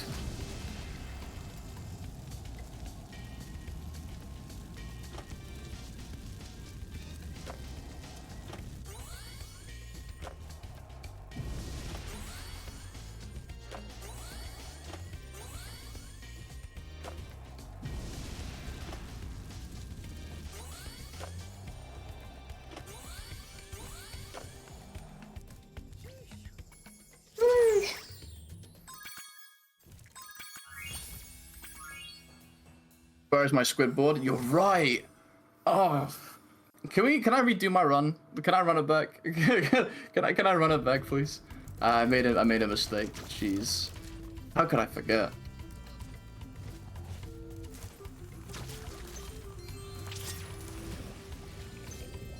How deep are we? An hour and a half? Eh. The runners can wait. The squid board's more important. I actually don't know if the squid board comes up on that skateboarding section because it has the boost on it. I think the squid board only appears in the sections where you don't have a boost. So it'd be Sunny Villa, Enchanted Towers.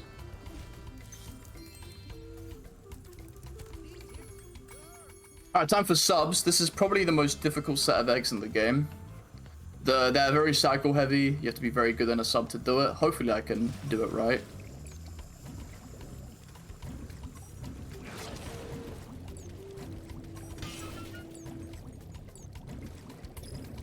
Alright, well this is a mess, to say the least.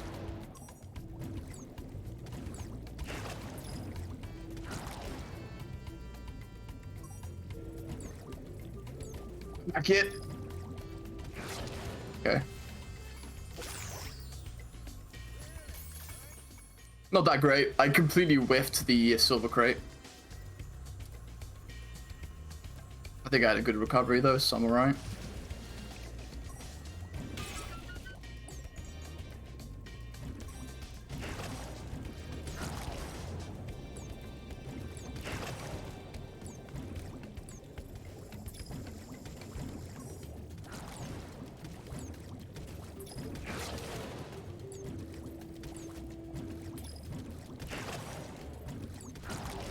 Ooh, very nice subs too, though. Now we're in.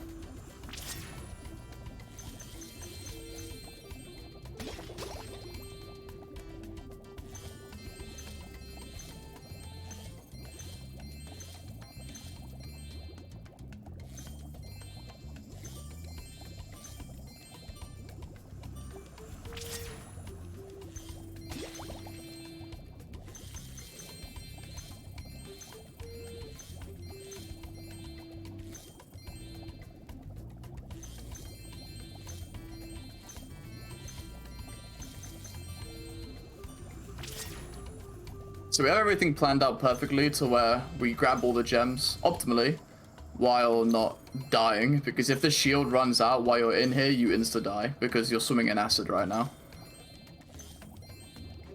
So we have everything planned out perfectly. And there we go. Okay, good run so far. The only bad thing about this run was the pillar jump at the start.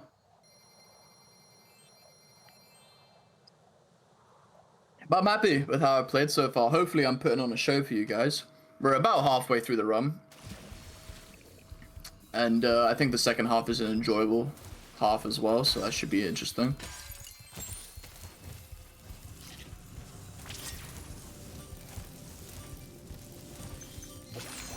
Shoutouts to Hammerhead, who died doing that jump while having the power-up. Probably the most confusing death in SRT 3 history. Maybe SRT history in general. Massive shoutouts. Alright, so if we do this right, I think it isn't. The game lagged a little, yeah. The game lagged a little bit, and I think that killed a bit of my height.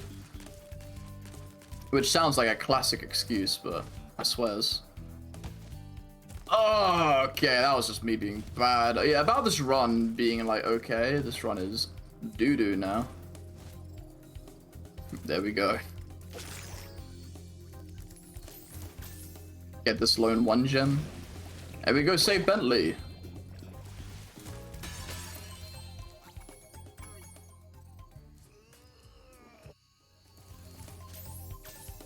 Alright, Bentley is probably the least entertaining side character of the bunch. There really isn't any tech for Bentley. You just lug a massive ice hammer around and smash things. Movement is pretty restrictive. Nothing much going on. There is some tech you can do. One of them is called being bad, which I'm showing off perfectly right now.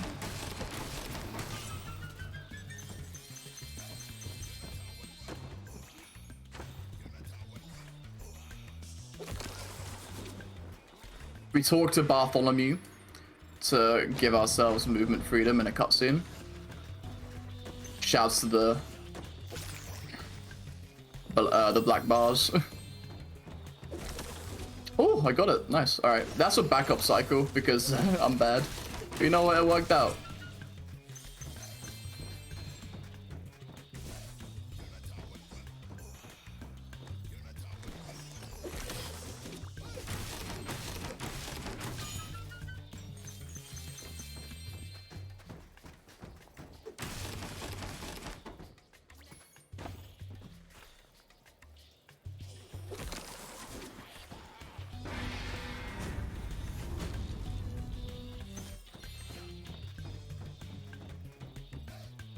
Oh, I'll push it a little more.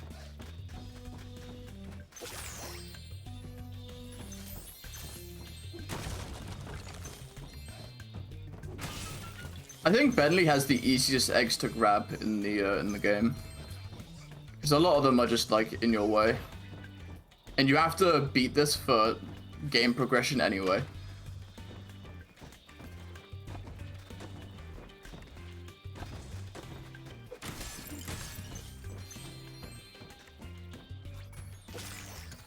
There we go. I didn't realize Bartholomew's got some kicks on. I had no clue. He's got sneakers.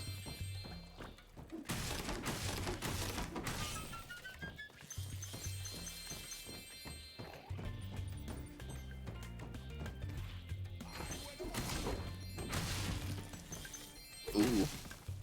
Can't forget you.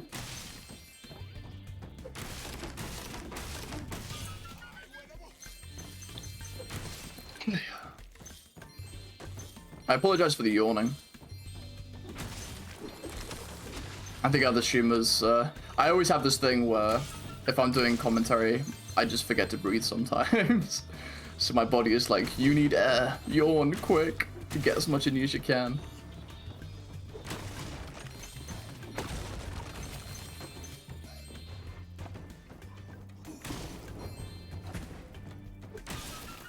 And with that, we'll cycle to the back of the level.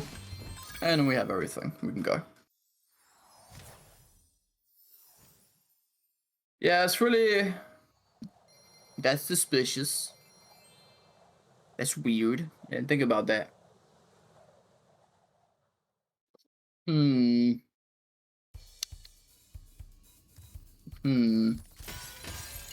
it's a plan. It's a ploy.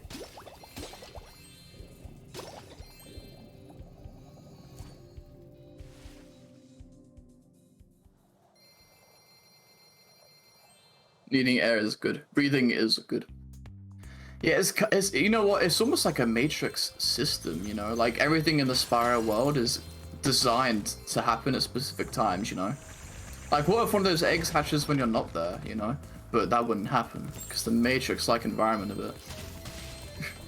Spyro has really... Come on, bro. Spyro has an epiphany. He has an out-of-body moment. He's like, wait, why do the eggs hatch when I get near them? And then he goes, oh! He looks up at the camera. And then I turn my game off. I kill the run right there and go to bed. Okay. Got two routes mixed up. Air is overrated? True. You know what, guys? Never mind, I'm not gonna say that. Never mind.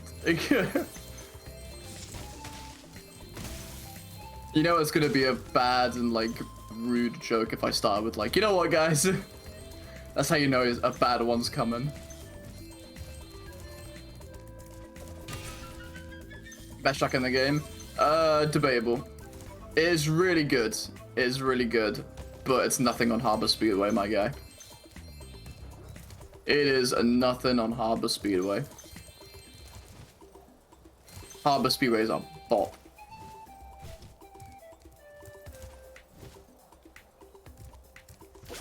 This is the best song in regards to how chill it is, for sure. But in terms of, like, a bop, it's gotta be Harbor. Don't go that dark. No, no, no.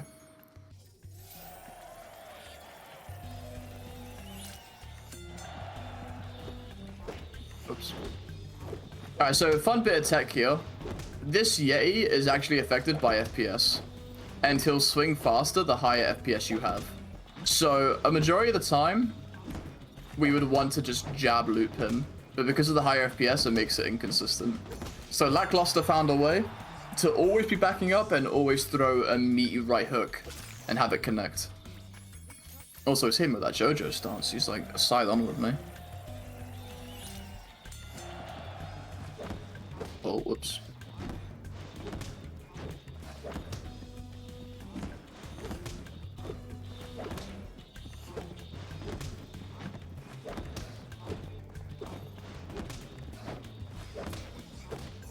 You guys are wondering why this egg is so hard in Spyro Reignite Trilogy. It's because you're probably running at a high FPS. This fight on a higher FPS is a nightmare if you don't know this strat.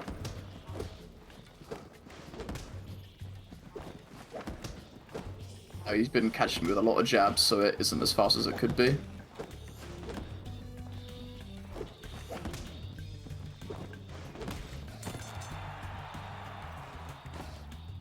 Yeah, Harbour Speedway is goated for me. That's the song right there.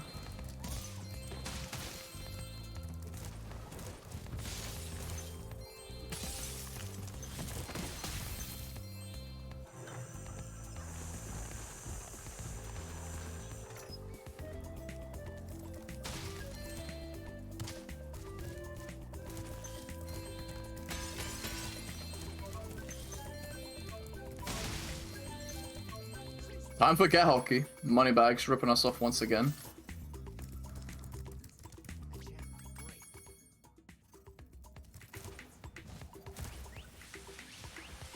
So we're actually gonna knock this guy all the way back.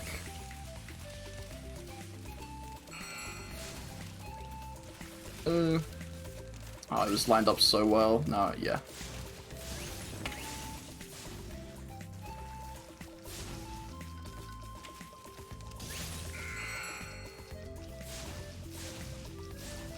No. Damn you, game. There we go.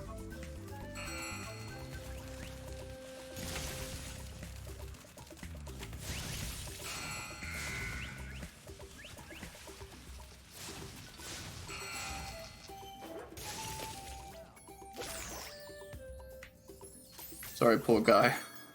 He's still half unfrozen. He's right. Cat stuck.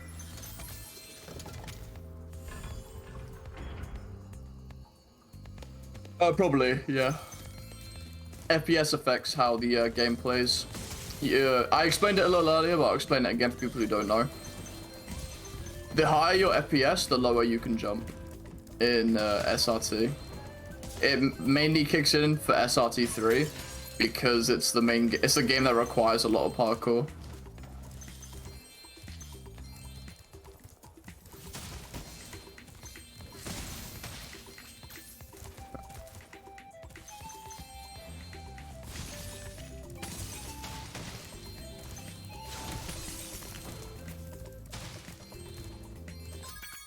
We go.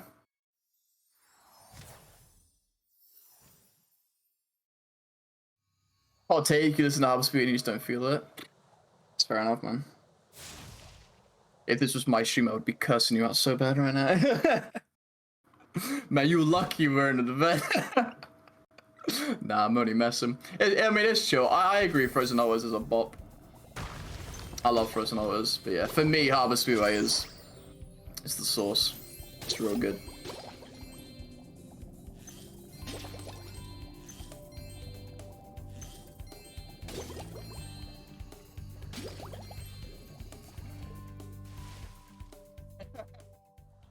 Get him out of here.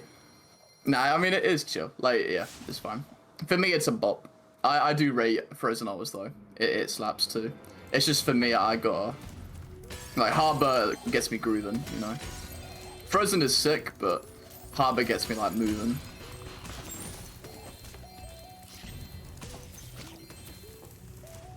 Alright, we'll actually be taking the side route, picking up everything as we go here.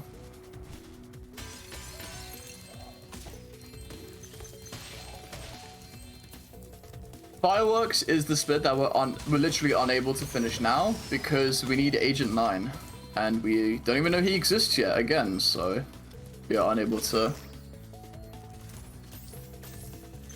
unlock that.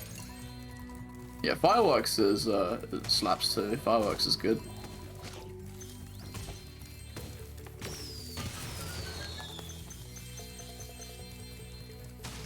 This part.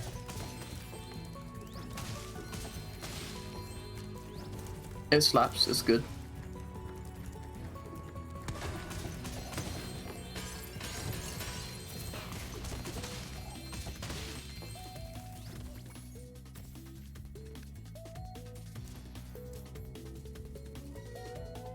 I'm really happy that Spyrothon's been going well so far.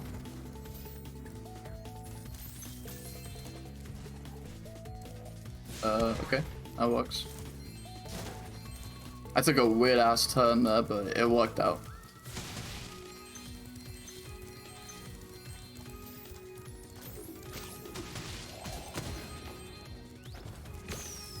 Don't turn. Did it kill him? It did. Cool. Best Spyrothon yet? Ooh. I can't say. I think I've only been in the community for for 6. So yes, it is. It's the best Spyrothon because I'm in it. Oh, that's how it is. That's how it goes. But some of the races I've been able to catch have been really enjoyable to watch, and some of the runs in general have been really, really fun.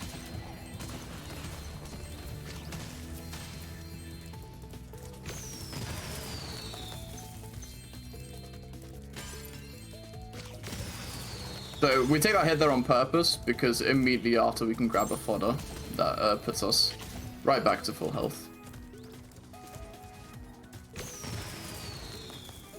Oh, I want that.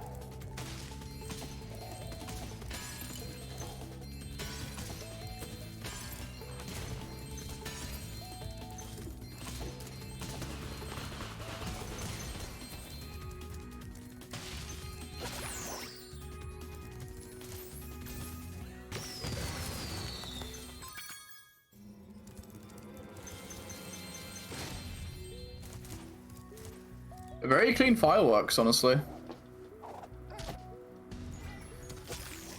This is the best one you've seen as far as you remember. The first one's good. I need to look up the first one. I do want to watch back the Spyrothons of the past, because again, I was only ever in the community for 6 and 7, and I don't think I watched too much of 7. Or of 6, sorry.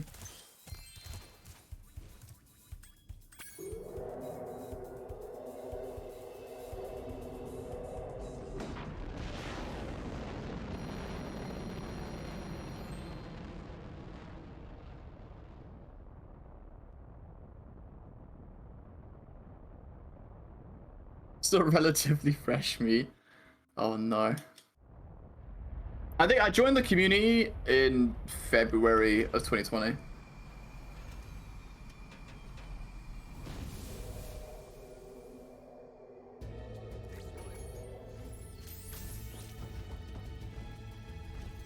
Yeah, normally the first of something is the best. It's very hard to like top something that is really, really good.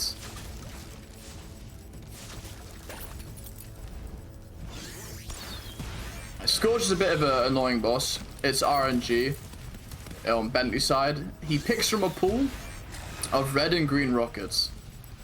We want red rockets because we get 50 of them. There we go. And we're able to just unlock Scorch. Now we can't do anything. If you keep getting greens, you need to keep him in a loop. Like, actually think about it. But now that we have reds, it's a pretty easy fight. For the people who are here for any percent, for SRT 3 would understand that this fight is very important in the any percent run and very annoying. But for us, it's a little whatever.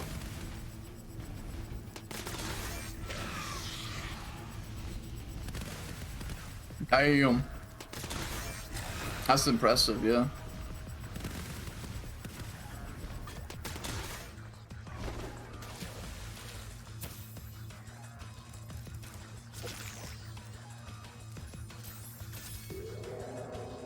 Early rocket too.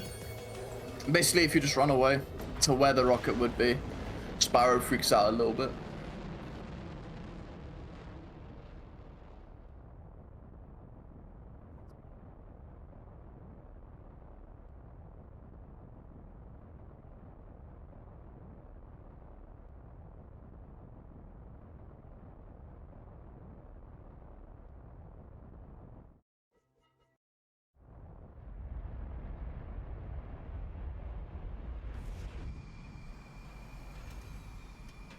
Yeah, I think speedrunning has definitely become... Oh.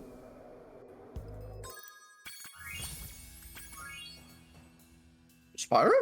Where'd he go?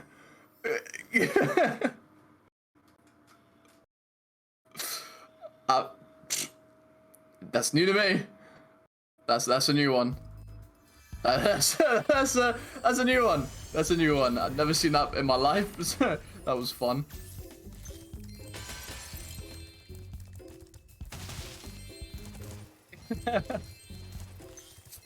Sound? Alright, I didn't want to play the game anyway.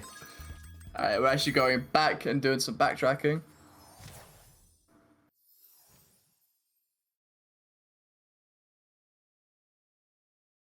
Going back to Bamboo. Because we've unlocked Bentley, we are now able to do Bentley's side of it. We can actually just run around the right side and do this minigame. No, I've never seen that before. I would assume you just fall forever if you didn't quit game. Marathon. It's always when you run games and marathons that the game is like, oh, my time to shine. And it like just bricks. It just fucking, it breaks. I'm a herder. Just fell through the world.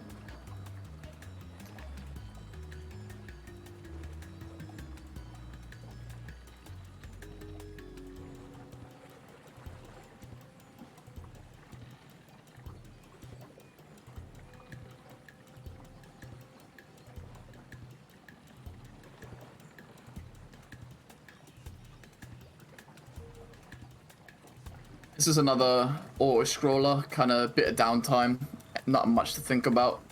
You're just waiting for the Ranox to spawn.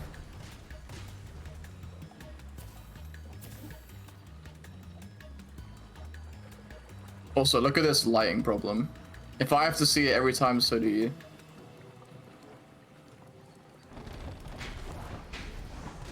Look at this. What is this? What is this? It's not my biggest pet peeve in the whole game.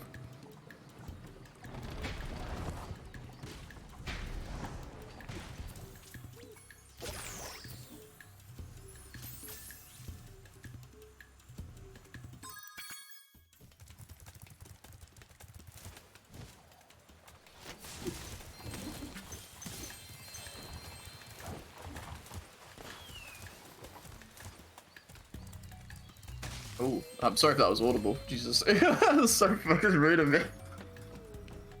Sorry. That caught me off guard. I pray that wasn't picked up. If it was picked up, I'm sorry. If it wasn't, then good.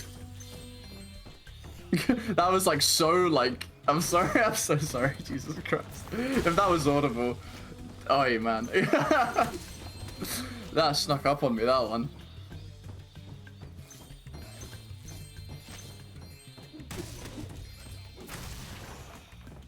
You didn't hear anything? Okay, thank God. Jesus.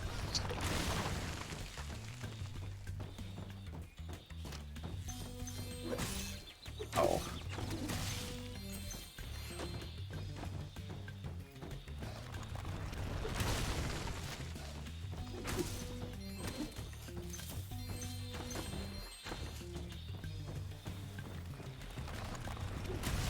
Okay.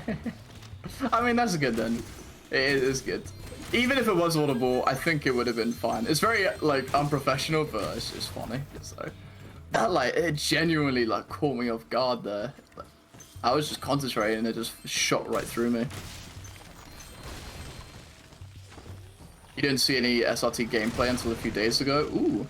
Well, I guess I'll give a little shout out to the SRT community. A lot of the SRT games have really interesting categories. And they're really cool. They're fun to watch. They're fun to play too. So I always, you know, it's always nice seeing new people coming around, and you don't have to like run the games or anything, but just having a little peek is more than enough to make us happy. It's always cool when people are at least interested in the speed games that we run.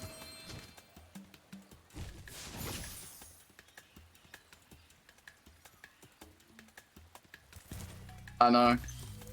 It's that life's work, and it's just gone. Because some Yeti with a big club is a little upset. Now we're doing the mystery base of the level. The reason why we didn't clear a lot of this earlier part of the level in the first visit is because we're doing that now.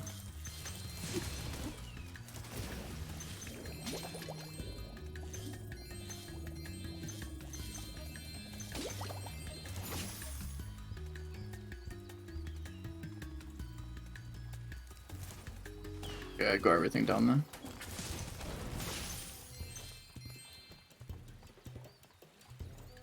there. I think everyone did that for sure. I did not mean to kill that. That. I don't know what you called it. The goat? I think it was a goat.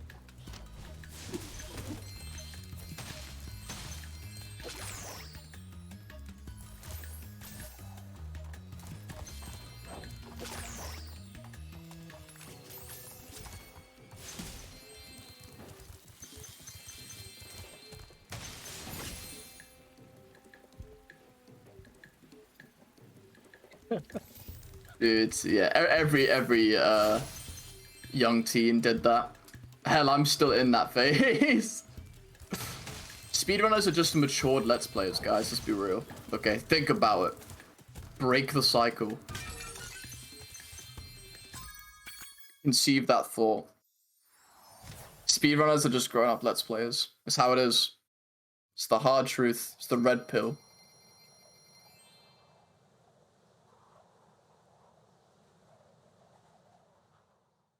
That's nice, Feywolf. Oh, hopefully I can put on a show for you.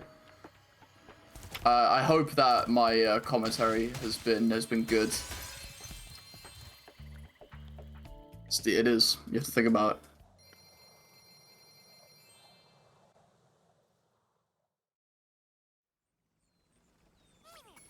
it. That's true.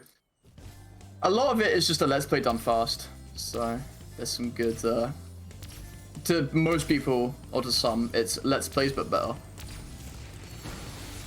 Because you're not watching someone wander around for like 20-30 minutes going, where do I go? I have no clue where I'm going. Oh my god. The sky looks cool though. It's like, alright. I'm good.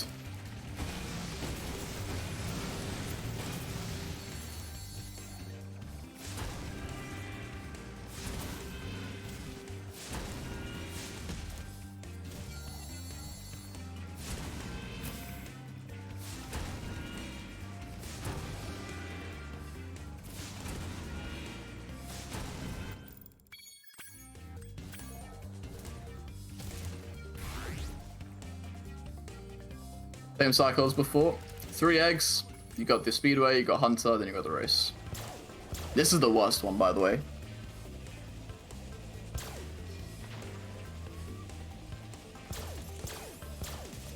Who's this funny cheetah man?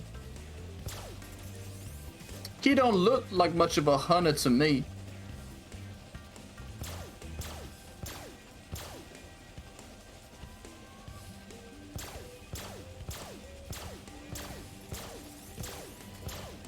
Yeah, there's a country speedway is without a doubt. Yeah, with KBM it's a lot easier, but like if you know prediction, it's not too bad on controller. Oh, I say that as I almost miss. A lot of things can be done with keyboard and mouse. The Sparks levels are done with keyboard and mouse in this run, but you could do some auto scrolls with keyboard and mouse if you want to save some time on it. You can also do Agent 9 with keyboard and mouse, which is what we do, actually.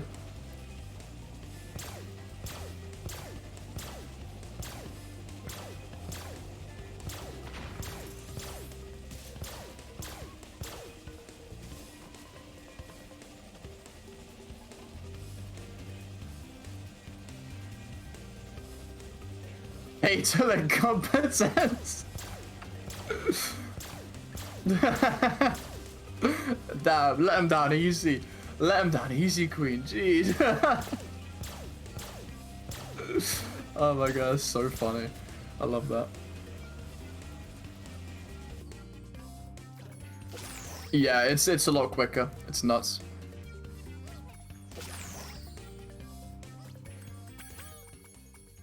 Alright, we have 100 eggs, which is actually the amount that we need to fight Sorceress. The 80% for SRT requires 100 eggs. I think Boris might have gone over that in his run. And we'll actually be fighting Sorceress soon. But we're just doing some cleanup. We're in this section now where we're doing cleanup of stages that don't benefit from extended sparks. So speedways, sparks, levels. We're just clearing those up.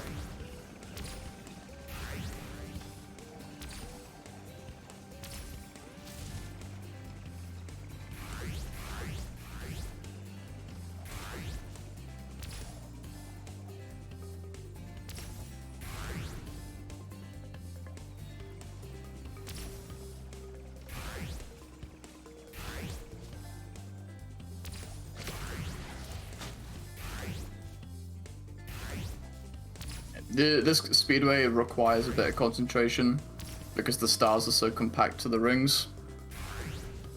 100 egg. I'll honey it in.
All right. Egg mush. Ah, yes. The egg mush.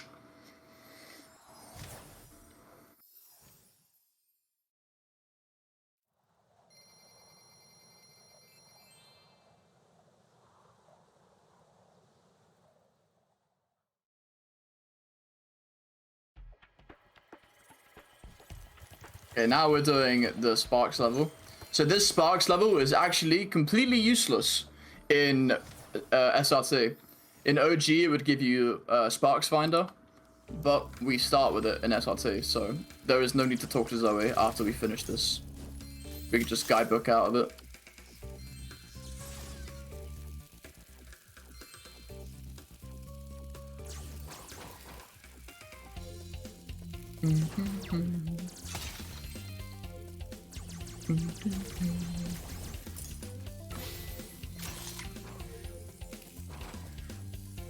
Egg mush. That's the word for the run. Egg mush.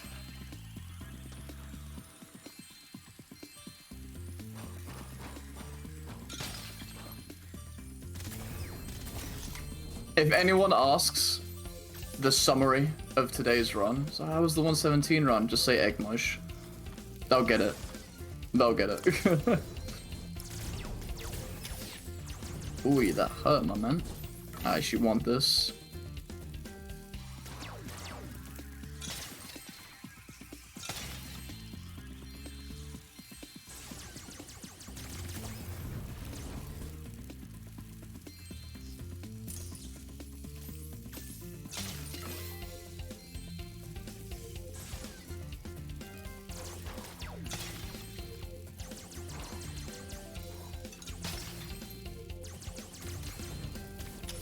Hope my keyboard and mouse sounds are giving off some lovely sounds and not uncomfortable. Words hard. You know what, guys? Speaking's hard, can I say?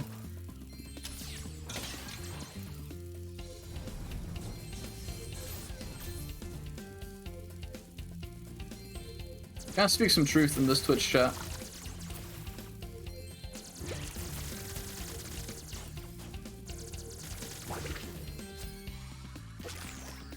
Now we can just guidebook right out.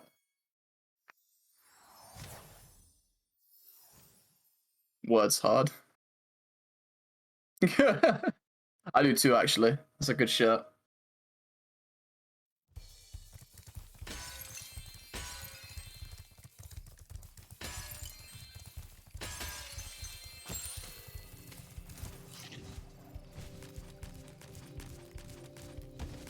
So I'm actually doing something there. I haven't mentioned that. I'm doing a trick called fast climb, where I'm pulling away from the ladder while jumping and then pulling back into it.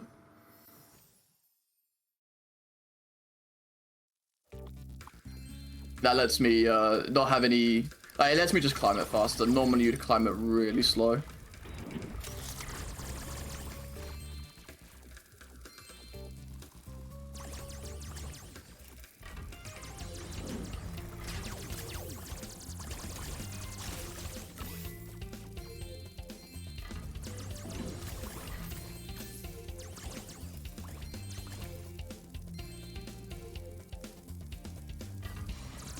Because the power-up we currently have is so good, we need to make sure we avoid other power-ups like the plague. Like this blue butterfly is an awful power-up, and there's like 3 of those in this level. So we've got to be very careful we don't stumble into any more of them. I've had runs where I've been on really good pace, and I've just accidentally picked up a different power-up. It's not run over, but you're losing 10-20 seconds minimum.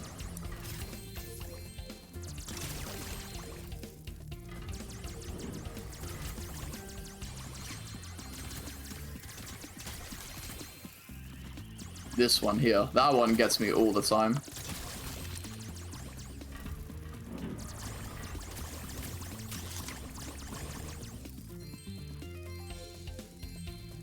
The requirement to unlock the gates is to kill all the enemies in the areas.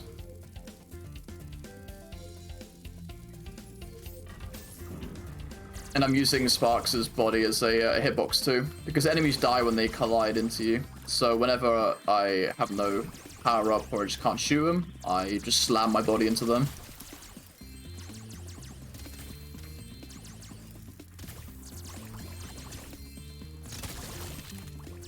Oh, alright, that was lucky.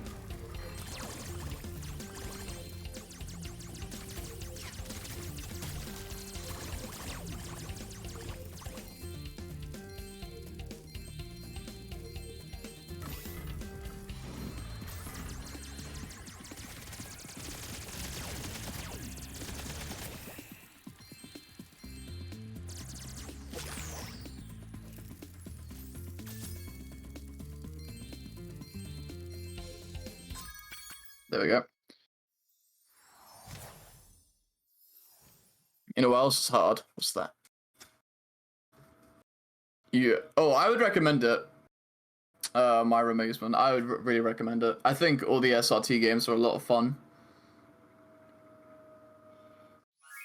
Alright, this Sparks actually... Oh, this upgrade gives Sparks an additional hit, which is kind of important for the last level of the ROM. And I'll explain why when I get there. Yeah, they're very pretty. I actually have my graphics down quite low because of performance. So it can look even better too.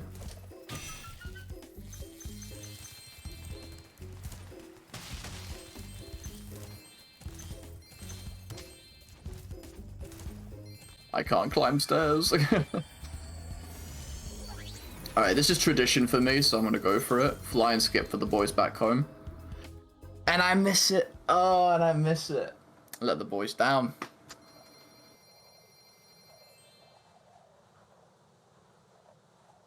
I'm gonna get an earful in the Discord later. I'm gonna get yelled at. Oh, God.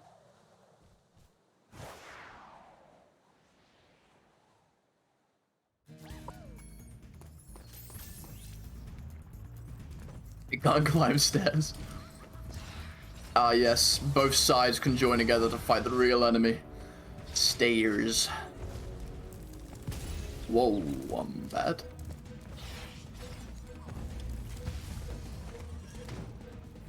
Alright, Sorceress is a really fun fight.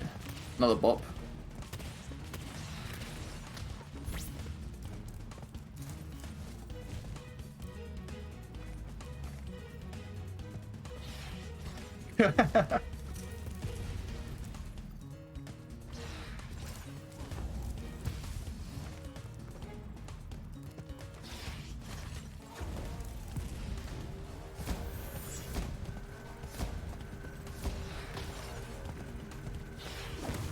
We let her get close to us and then we back up because she becomes vulnerable again after she's done with her attack. So we can catch her a nice loop though. It's a banger. Certified banger.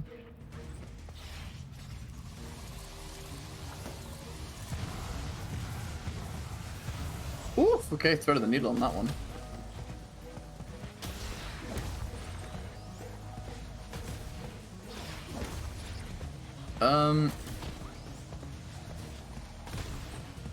Alright. This is actually my strat, called the Logic UFO Bop. It's a great way to just kind of loop her. A little hard. Best music from Reignited. Ooh, okay. We're gonna have this war again. We're gonna have this talk. I think Sorceress, Frozen Altars, and Harbor Speedway. They're up there. Super Bonus Round's kind of a bop. At least in my opinion.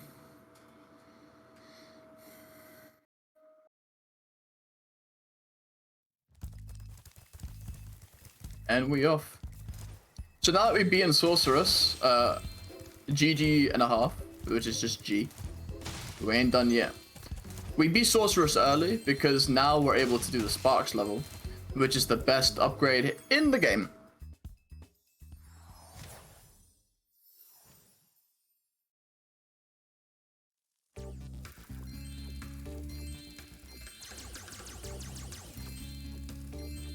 So right here we shoot the crab. I don't know what, I think this is like a crab. A shell crab. All crabs have shells. Anyway. I had a moment there. There we go.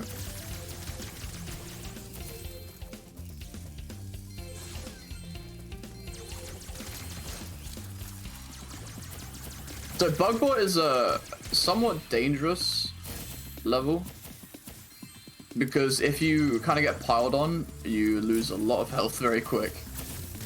So you have to make use of the shield power-ups you get.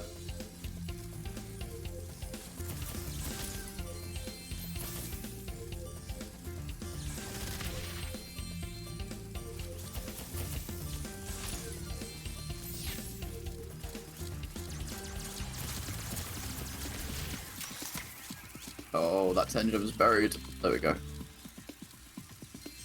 So if I had slammed myself into that group of enemies, I probably would have died. Just because there's so many of them. And the way they are... The way they're built, the units. They have a distance between them that doesn't work. Unlike the sea stars in the last Sparks level. Those were really easy to bounce off of because they're very small.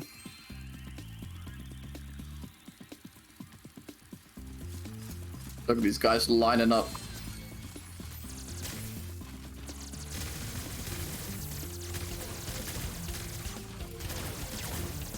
Whoa, okay.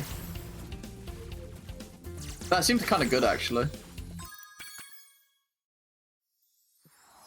Yeah, the shield power-up is really good.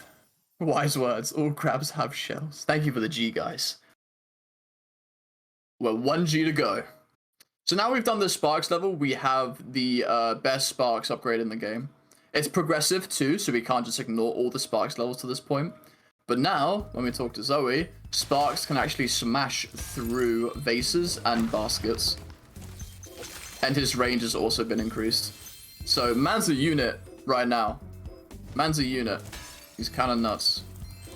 Now I don't really have to care for my lines all that much because Sparks does the work. Green. Oh, thank you, Green. I'm your biggest fan too, Green. I remember that 120 run you did for Sprash. Oh, it was beautiful. Sparks ate his wheeze. Sparks has breakfast. He's a healthy breakfast. Fruit in the morning, some oats. Love the cycle. Now we can kick the ever-loving hell out of Moneybags. I was gonna say swears again. Oh, he could outplay me. So, I believe, fun fact, I believe this takes longer. Depending on how long, or how many gems he took from you. At least in Spyro 3. Maybe I'm wrong on that, it's just a theory. Yeah, you can just charge into him. If you get in a nice spot, you can just destroy him. Downward capitalism.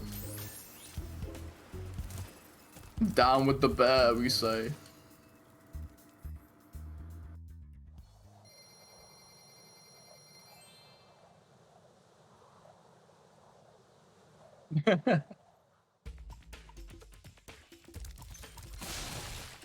Okay, so the theory is probably true. Cool hover here to skip pretty much the entire level. And that's not a joke, that skips the entire level. This is the ender level egg. That's the thing with game dev stuff. When you're making your level, if you put the beginning and the end in a very similar spot, you run the risk of people finding tricks like that and end up making the level the quickest in the game. But we ain't done yet.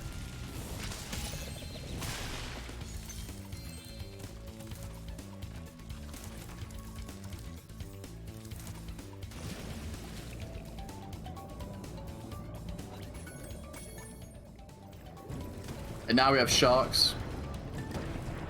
This is a very fun egg. I like this egg.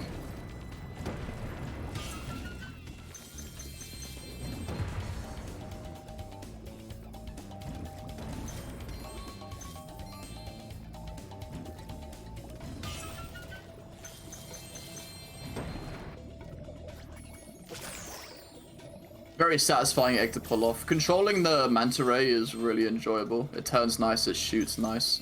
It is nice.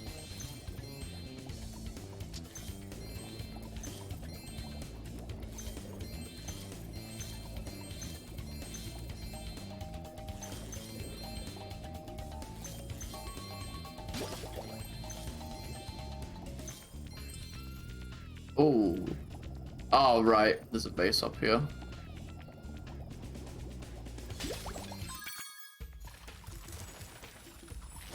Whoa, Hypno. Thank you for the raid, my dude. Walk over on a Spyrothon.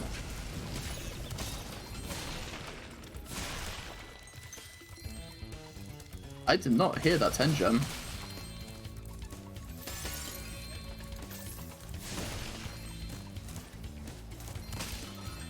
Oh, I got that 10 gem. What the? Oh, I think that 10 gem fell out of bounds, actually. I've never seen that before. I think the 10 gem fell out of bounds. That's very interesting, because I just got it, like, right as I killed the metal totem. Shouts to the dead gem here. Love it. Dead gems aren't a big deal. In the early game, they are a little annoying, but in the end game, they're very easy to notice, so it's no deal. So it's no big deal, rather.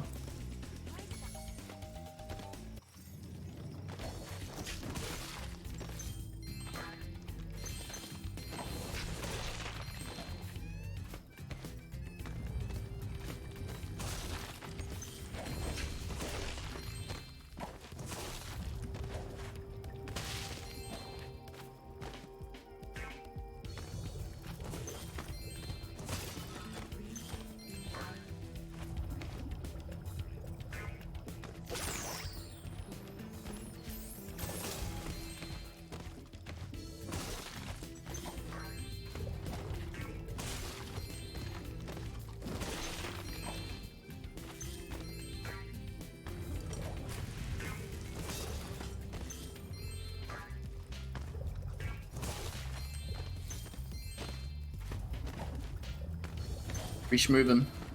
Alright, that's our last Sheila section of the run. We drop down, we do a cool jump here to wall glide back up instead of wrapping back round. And then we kind of walk backwards through the level. So pretty much back to the beginning.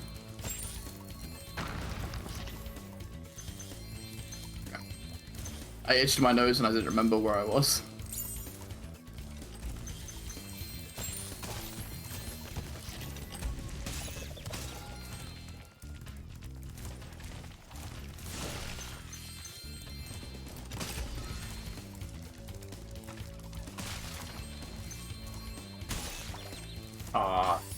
Okay.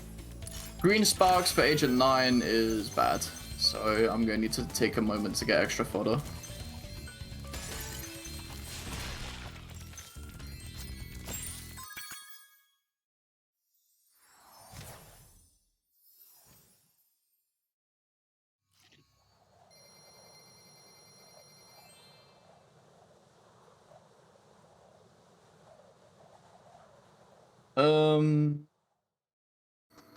I should be okay. As long as I don't get hit again, I should be good.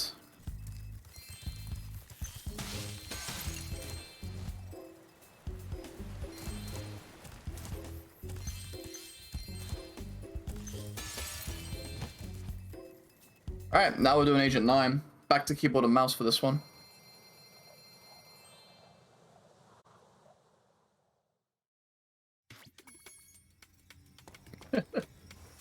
You can sell out for other streams and not your own. That's true. You sell out other people's streams all day, every day. But you can't do your own. Your boys and girls of the community do that for you. But just the raid again, Hypno. Really appreciate it. Happy to see Spyrothon doing well.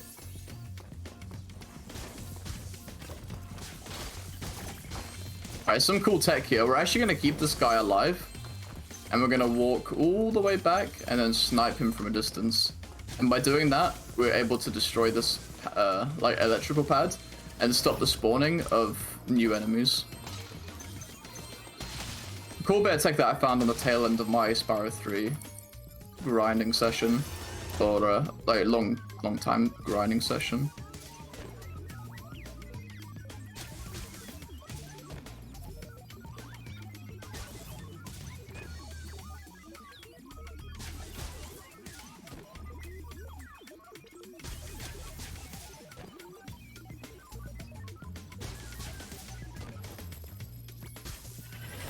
How is this speedrun compared to the original games? I can't say because I never did OG 3. But this game is, at least from, because I used to speedrun OG 3, any percent. That's kind of bad. So I used to run OG 3. And I can say that this speedrun is more enjoyable because it's less punishing. Like OG 3, if you miss a proxy, GG bro, pack it up, you're done. But SRT 3, there are no proxies. So you just have more freedom to be bad. And then once you start getting good, you can incorporate the hard stuff. Which is really, really nice.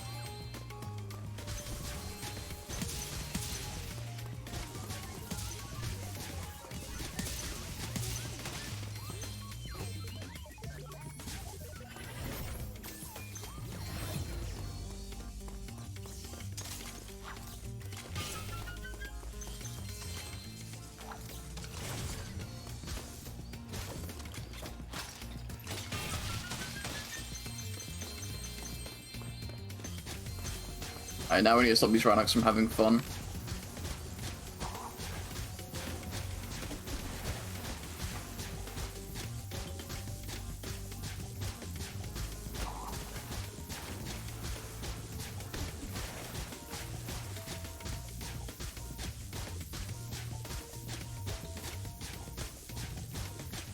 Alright, cool. Not bad.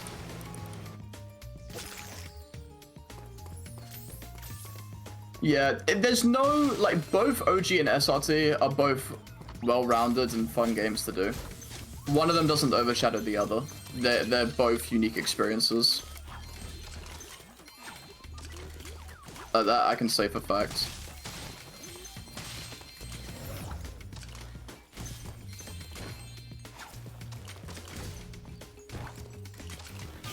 Okay, cool.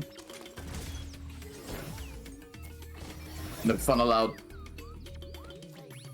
When I'm around, all the fun dies. I love that. Brings a smile to my face when I see everyone looking miserable. I need... Hey, quit bouncing around, bro. Hey, quit... Yo! Okay, there we go. You are the fun? Uh-oh. Bad news, Laura.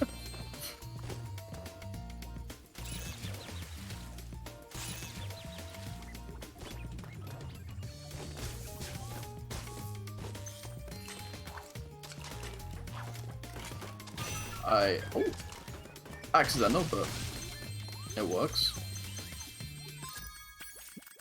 Alright, and now we backtrack. Oh. Hit your nose.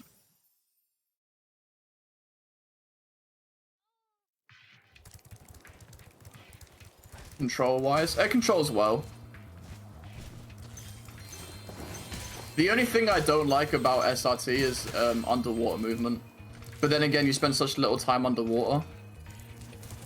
Alright, he lives. He gets the pass. I'm bad, so he gets the pass.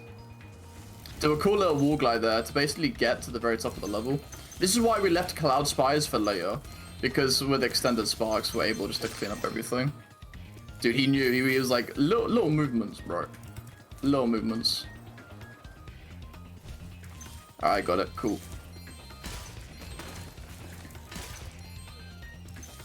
See, this is why we left this for later.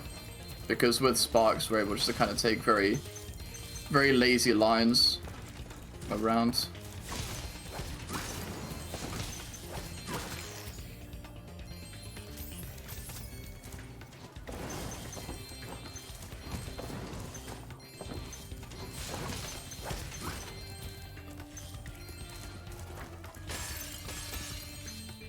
Yeah, like if we had to do this in the first visit, you can understand how bad it would be. But doing this in the second visit is so nice.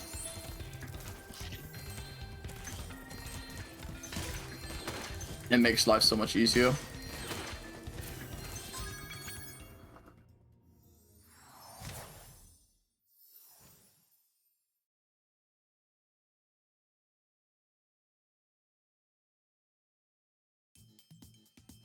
My nose be itchy.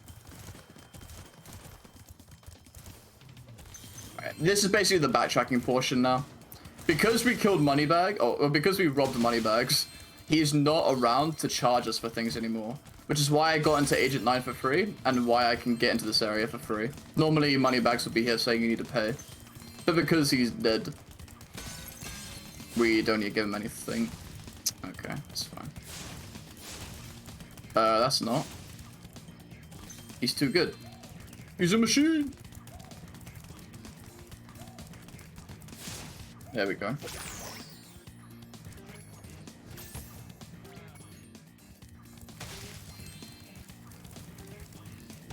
Whoops. Yeah, you need to do sun seeds for an egg requirement. I need to take this wide. Where are you? What are you gonna... Okay. I guess we're going backwards through this.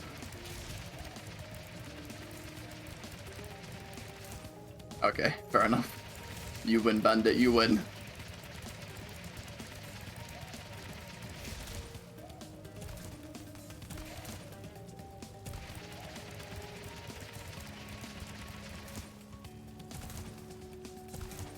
Oh my god, game, please! There we go. I never messed up the bandit that bad. Alright, now for something fun. If I'm good... There we go. I can carry the supercharge for a long time.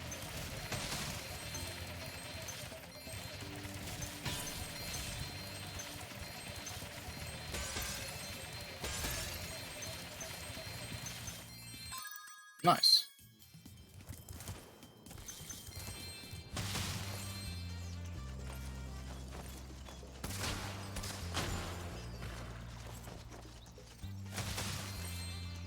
It's one of those days. Yeah, that bandit is a little difficult. I bonked in a weird spot. Thanks, game.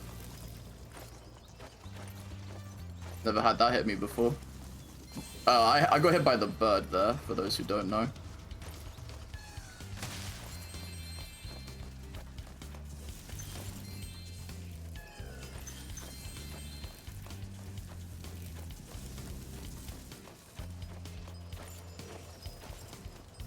Alright, these heads are very finicky. You have to be careful, because if you try and throw the head on it from a distance and it misses and falls in the lava, you gotta carry your ass all the way back to its spawn point. So it's better to just take your sweet time with it.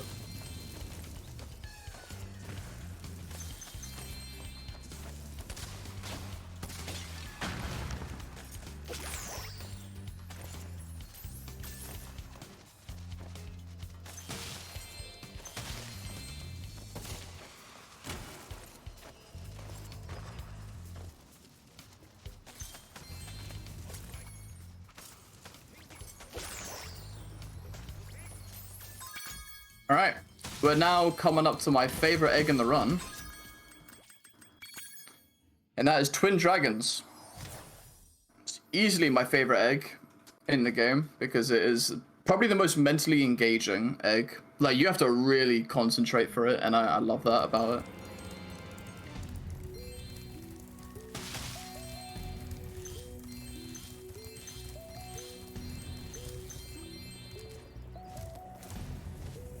We'll do some cool tech, jump here, jump there, and then we're in. Now, normally we focus the blue one, and what we want to have happen is we want to try and get them in a loop.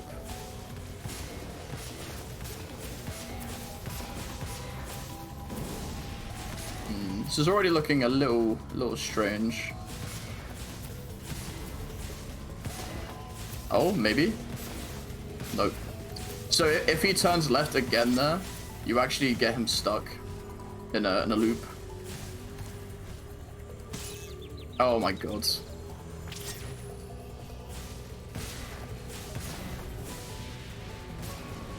No, that hit? Oh, that was kind of nuts.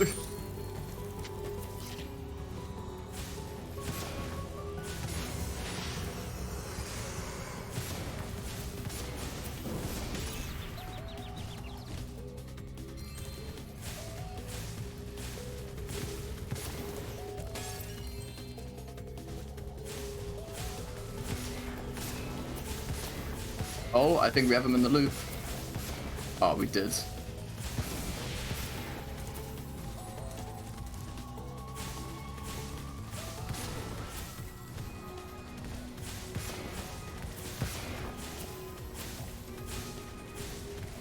a little hard to hit him when he's just this small. Alright.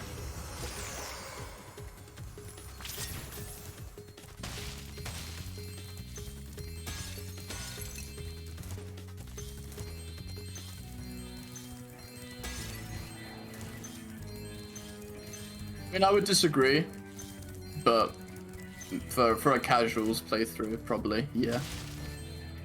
But for a speedrun side, you barely ever see it. Okay, now we're gonna do a really cool jump to avoid going in the cannon for the animation.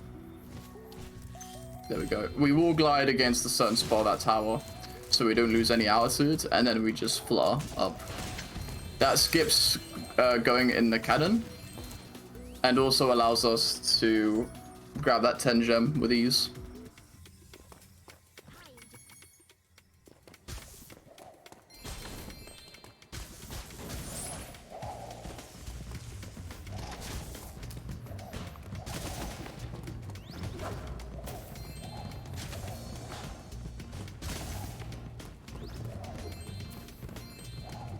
Oh, lucky number 7 for floods.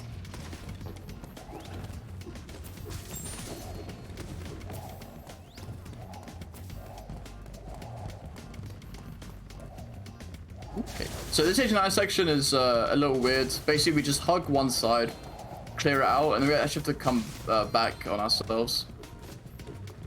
So we'll go the other side at that point.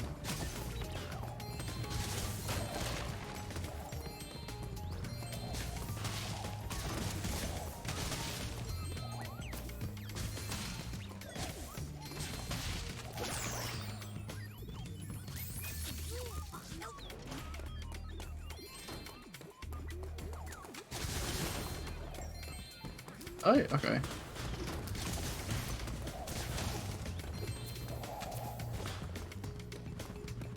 Oh, give me.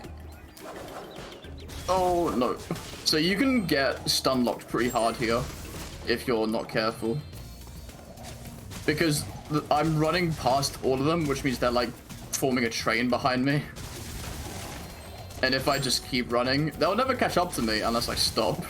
And then when I stop, I have like 10 of them right behind me. So you've always got to be on the move.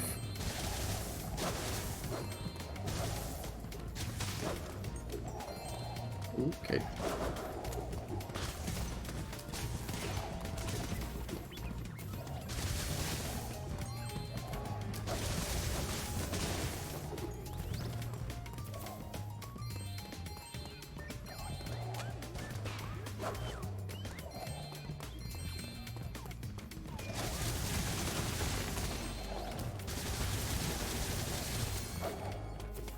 Alright, we're all good. We have everything.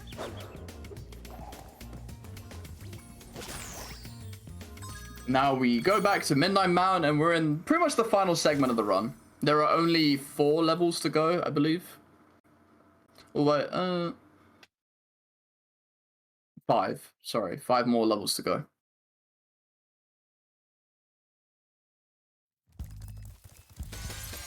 And then we'll be done.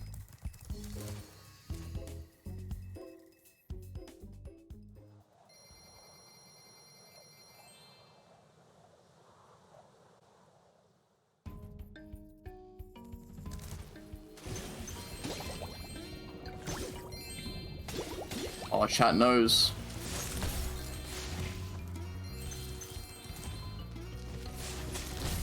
It's very gracious of you to gift out those subs, so thank you for that. Very nice. Okay, I got those. So now that we have extended sparks that can pretty much break anything, our only concern now is how sharp our lines are and what enemies we need to kill. That is our only concern now, because sparks does literally everything else.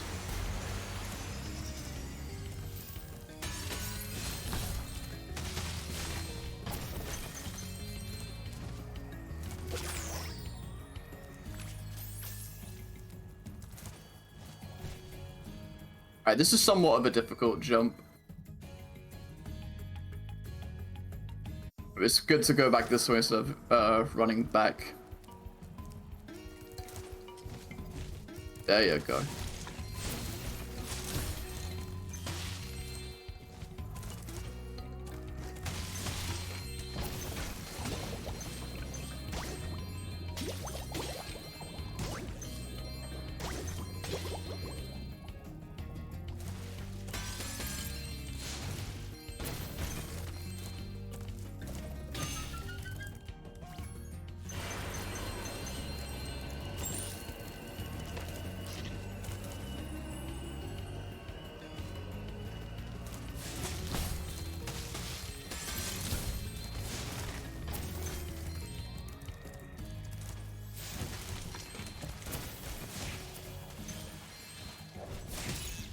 Oh. Stop bullying me.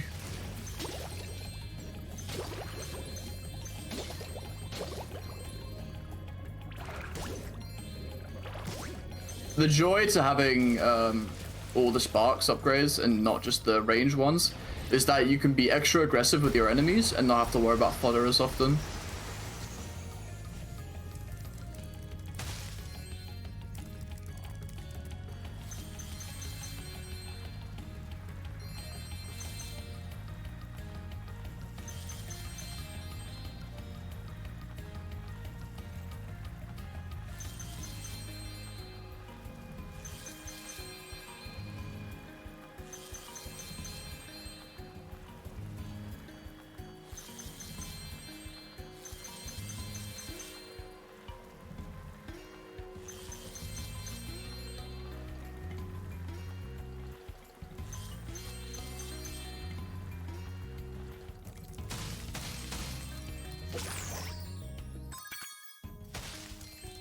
Right. Sorry if my commentary isn't as informative. Oh, sparks. There we go. I'm sorry if my commentary isn't as informative. The summary of the run right now is go fast and break stuff.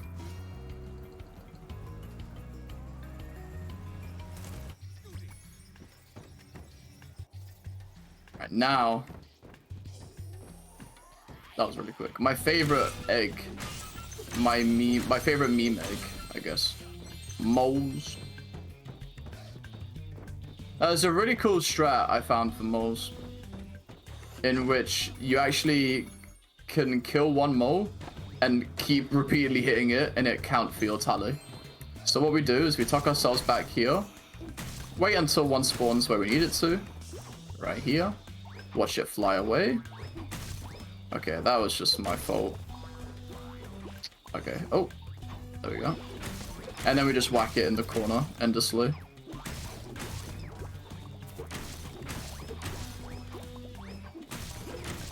That's being rough. I messed up. There you go. This is the positioning. I'm so bad. I haven't practiced this in a while. There you go. So we're able to hit one more over and over and over again.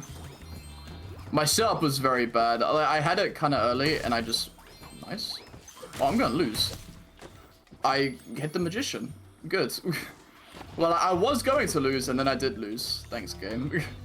I blame the game even though I'm bad, but that's a classic speedrun move. Yep, sure game.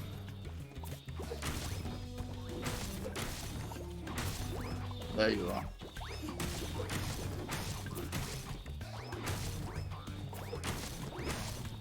Bro, I'm being bad. Oh, invisible mole.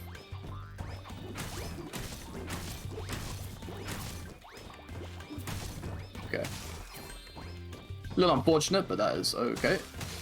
My setup was so bad that I almost timed out. That would have been bad. Okay. Cool little lineup here. You're meant to fly and get this bandit. But with this setup, you're able just to catch him before he flies away.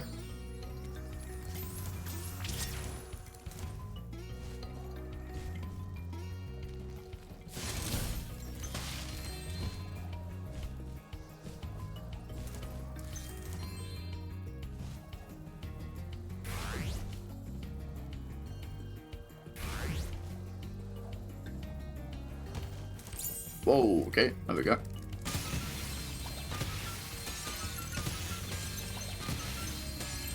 Some tech you probably saw from Spyro 2. We charge the vase and then use our iframes to charge another vase. And it gives us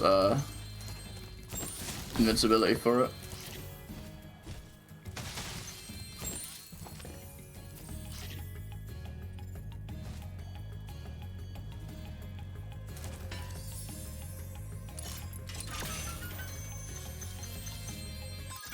There we go.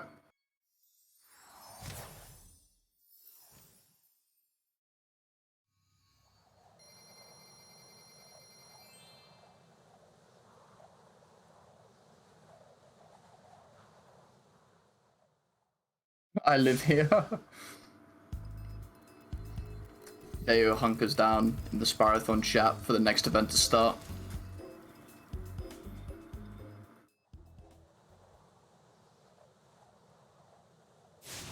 Yeah, I hope everyone has been enjoying the run so far. I hope my commentary and all that's been good. Also, fun skip here. So oh, okay. The game lagged a little there. That was weird. So there's a trick here where we flutter and get onto the torch. We call it torch jump. Very simple. There we are. Gets right to the end of the level. Okay. I was like, a treasure chest sounds nice right about now. But no, it's not what the answer is. Okay, that's the problem again. When you put the end of level right near the beginning of the level, people are going to find a way to completely skip a majority of the level and just grab the end of level egg. So something that these endgame levels have in common is that they put the end of level egg right next to the entrance. Which, you know, sometimes is good. For reignited in Dino Mines, we can't proxy, so it's fine. But in every other level, we just do a very simple wall glider or a flutter, like torch jump, and we get the end of level egg.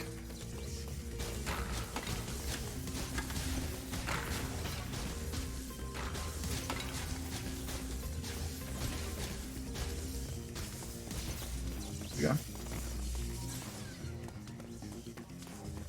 Oh, thank you, Queen. I appreciate that. I realize I've been silent a little bit.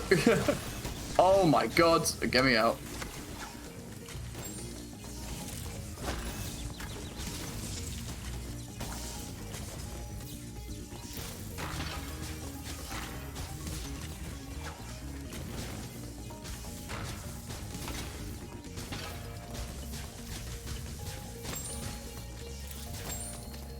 Ooh.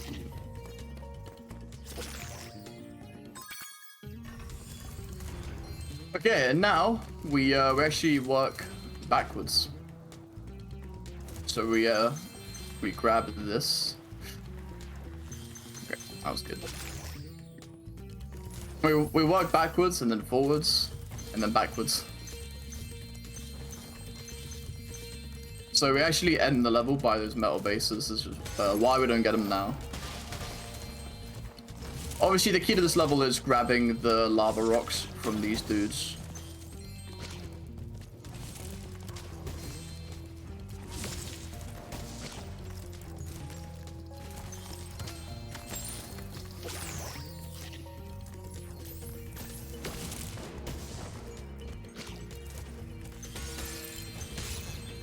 Yep, and I forgot this.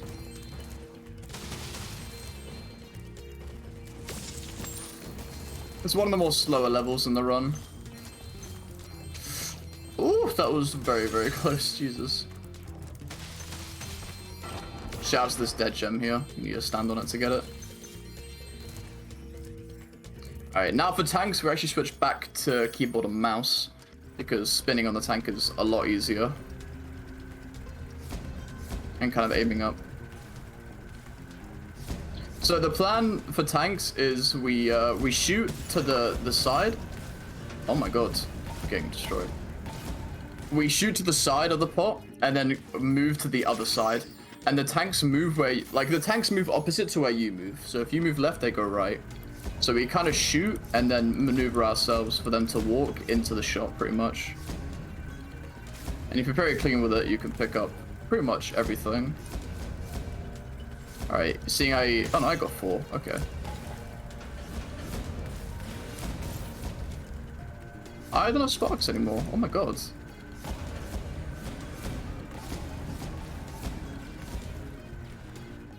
Actually almost rolled. Is there fodder out here, actually? Okay, there is.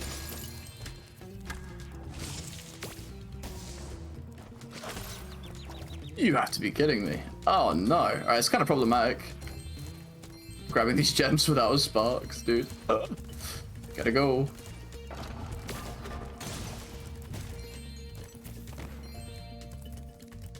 When am I gonna get a sparks actually? I don't remember. Oh no.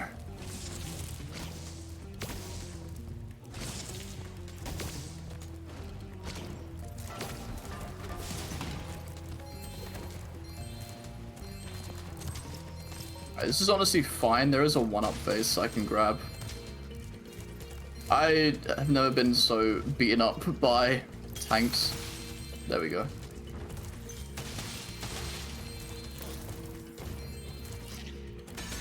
That one gem is a killer because everyone... Like, it's really easy to forget that you're meant to get a fodder there because the fodder dies from the rocks.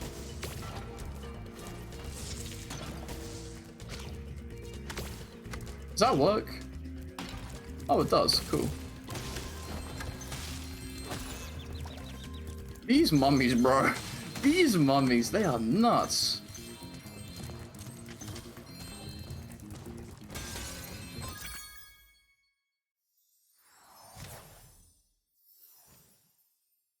It's called focus.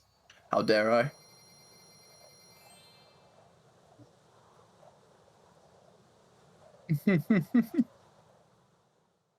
Forward, back, slide to the left, slide to the right, crisscross, boom, boom.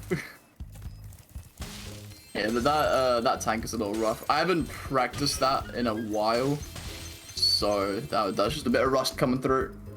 Sparks percent. I believe people have actually run Sparks percent. To my knowledge, it's not a Charcharos. To my knowledge, it isn't a great category. That's just me though, that's what I've heard.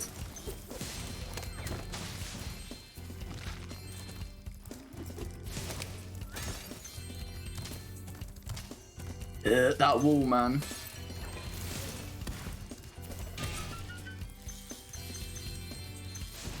I'm curious on what my bonk meter would be if I was to keep track of it. It'd probably be in the close to hundreds by now. I've been bonking like crazy.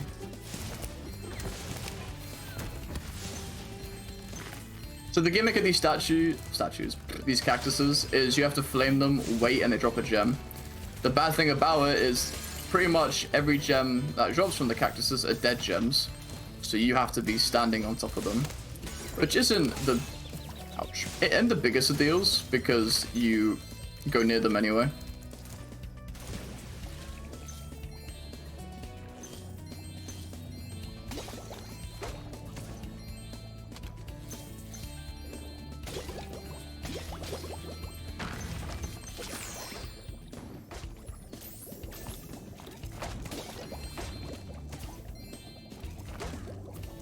There we go. Those seahorses can be notorious for multi-hitting you. Oh. Woo. Okay. So they shoot 3 shots. And if you're going in a straight line trying to kill them, you're just going to charge into every shot.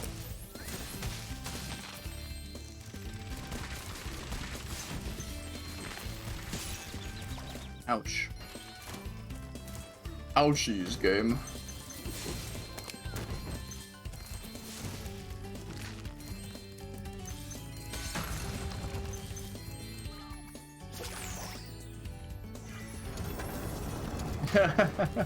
And you'll be out of points by the end of the stream. Yes.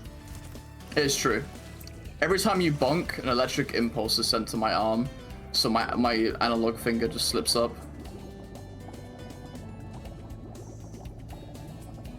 That'd be a fun stream, actually. Setting up, like, the muscle vibrating kits, like, to give you those easy 6-packs.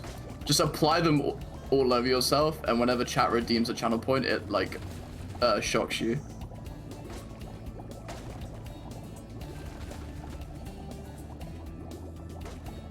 For a 3-hour run, I'd probably die. That sounds like a fun idea.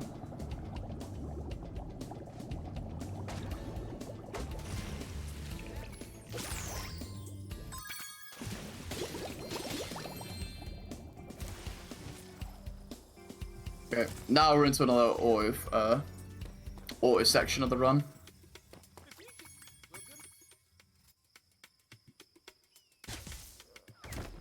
Another first person part. This one's pretty nice. You can predict where things are going to be because it's a consistent positioning from everything, and you can kind of bank your shots like this, so you can kill them pretty much the moment they spawn. It's great for some good time save. That was not what I was meant to do, but that works.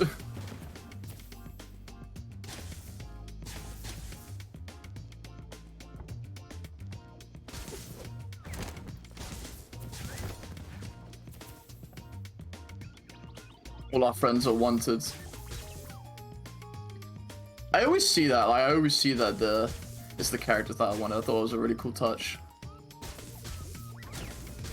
Normally, speedrunners don't pay attention to the details, but sometimes we see them.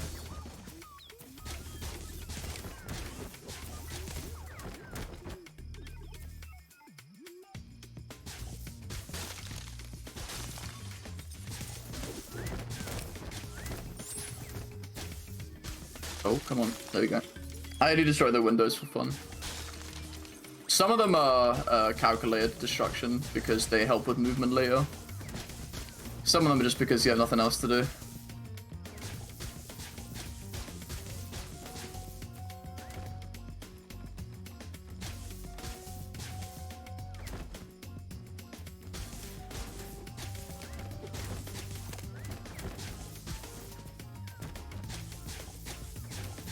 There we go. And now we run around and clean up. There's a scrapped boss for this stage? Ooh, news to me.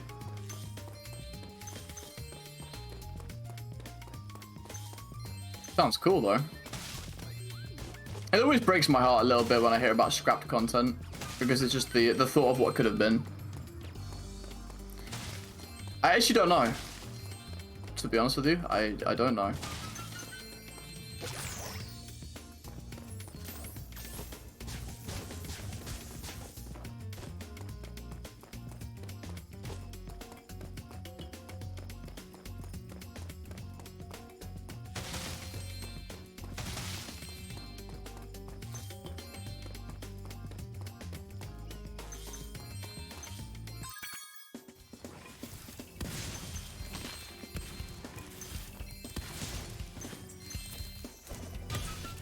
after we grab all this, we're actually gonna quit game.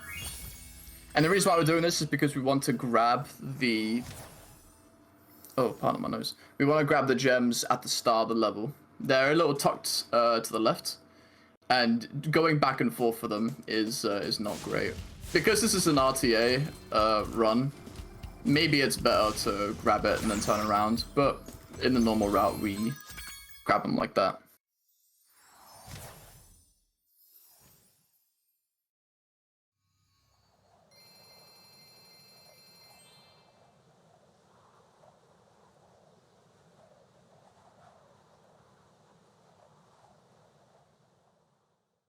Yeah, lack of time is it's a notorious thing. It's a big thing in game development. No matter the schedule, no matter how long you give yourself, you're always going to be short on time. Bonk. Probably, yeah. Maybe the one in Bentley. Banger alert.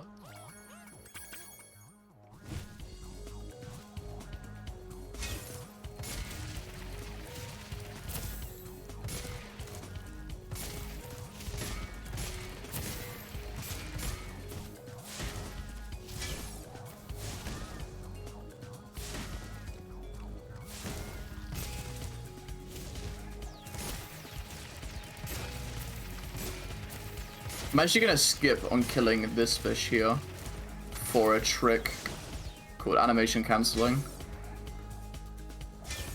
That fish is basically gonna wrap around and get in a spot that lets us bonk our head on the ceiling, which skips the animation of Spyro flying through the air.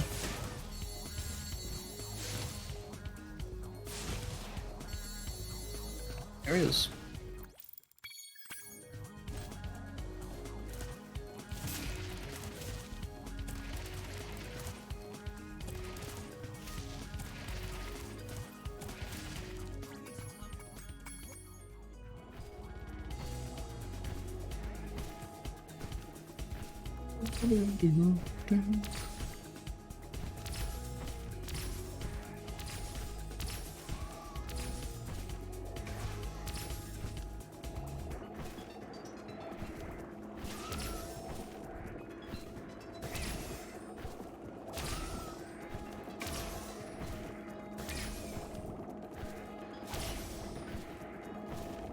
I've had times where I've passed through the ring and the animation hasn't played, and I've always been terrified that I've missed it.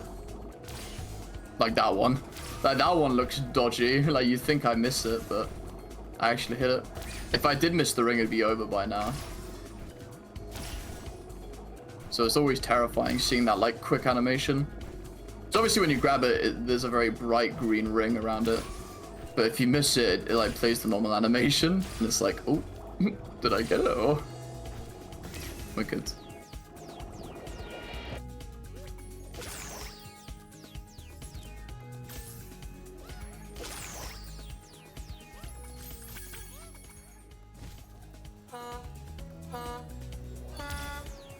A jam.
Cheese puff wings.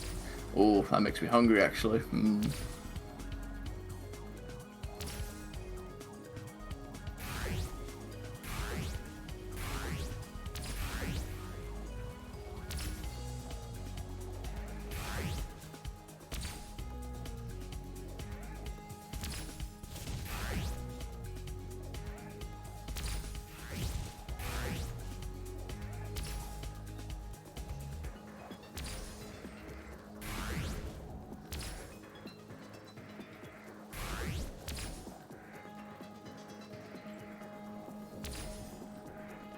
Okay. Oh, really? It was the Agent 9 egg? Is it the one with the jetboarding Rhinox, or is that different? If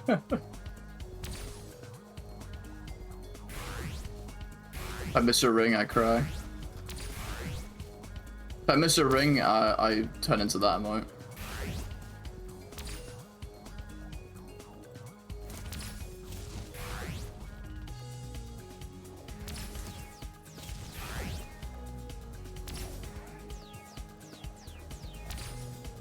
Not bad, actually. Oh, dude. Oh my god. I almost missed that ring because I didn't grab the boost. That would have been bad. That would have been bad. Oh, right as I said it. That'd have been really funny, but really bad. Like right as I was like, this is actually really good. I missed the boost, which means I don't get enough up. I don't get enough up. I don't get enough momentum to pull up. Alright, super bonus round. So I mentioned earlier in the run that grabbing maximum death fuel when not enough up. The reason why I say it's important to grab the Sparks upgrade to give yourself an extra hit is because we do a trick in this level that lets us grab the flying and fireball ability first. And we actually do a trick. There is a different way to do it, but I don't know it. So I do it the way that I know, which is very dangerous. But basically, you get hit to stand on this plane, and then you jump here. So you're past the door, and you actually catch a beautiful cycle where you're able to shoot that guy, bring yourself around town, and you kind of catch everything out as you go. So there's 2, 3, and 4 are around here. There we go. 5 is coming right to us. There you go. And then we can kind of fade into the middle here. 6 is right in our face. Alright, whew. And then there's 7. Oh, okay, that's fine.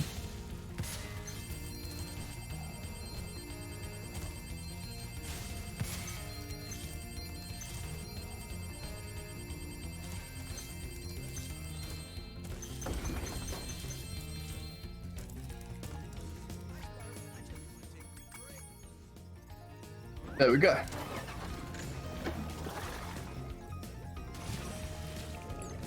And now we actually hit another cycle for the UFOs, or the submarines, sorry. We bring both of them back round. We can pick this one off if my aiming isn't bad. Okay, that's actually not great.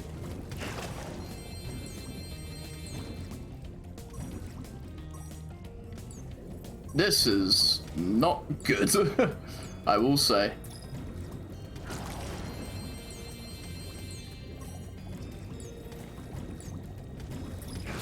Normally you'd want to be done with it by now, but...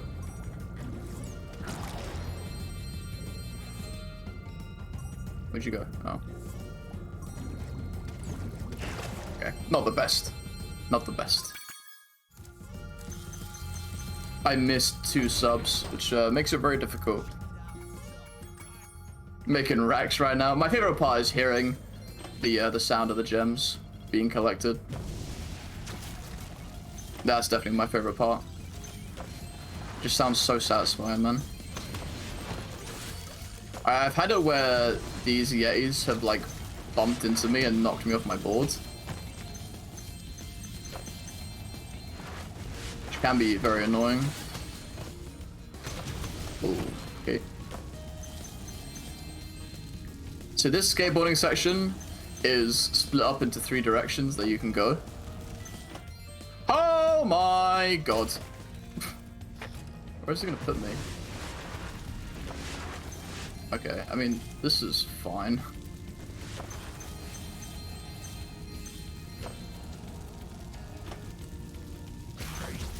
we go. And now we can come up here, clear out this top part. F indeed.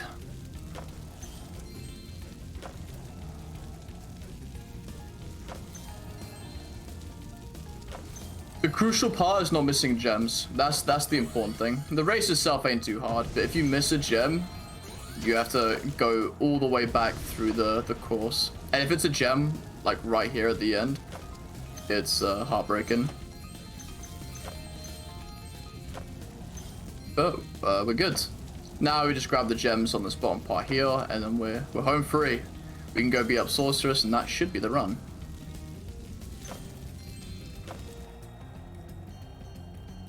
A boosty.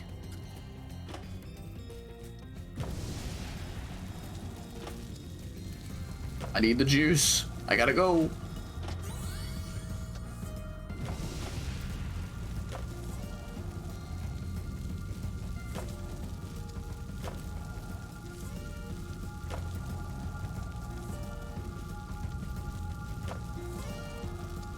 Up to is what you want to see here, but considering I got floored, it couldn't happen. Oh, thank you for the raid. Appreciate it.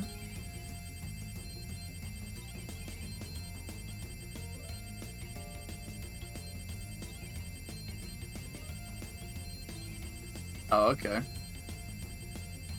So many gems. Alright, that should be all the gems. Yep, there we go. Now we fight Sorceress for the last egg. Time is coming up on Sorceress death.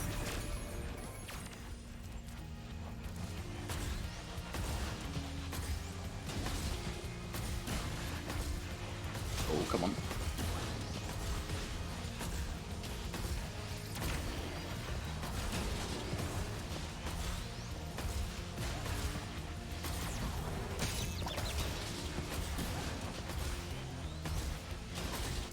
Time. GG. All right, low 308. That's all right. That is all right. We get the second G. Yes. That is that, ladies and gentlemen. That is Spyro 3, 117%. There we are. Beautiful. Well, second G earned. I appreciate all the love in the chat. Hopefully I added to the event in a good way. Egmoj will never forget. Thank you, thank you. Hopefully I put on a show. Hopefully everything was good. Yeah, I appreciate it. I hope Spyrothon goes well. I guess I don't know if I have the liberty of maybe a little shout. I don't know how it works. But if I get cut off, I'll know. But I actually don't do that much Spyro anymore. However, the Spyro Discord is a great place to be for OG and Reignited gameplay. If you have never played Reignited before, I encourage it. I think it's a great time. Casually, I think it's good. The speedruns, I think, are really fun. Very unique to OG. Definitely a different time and really enjoyable.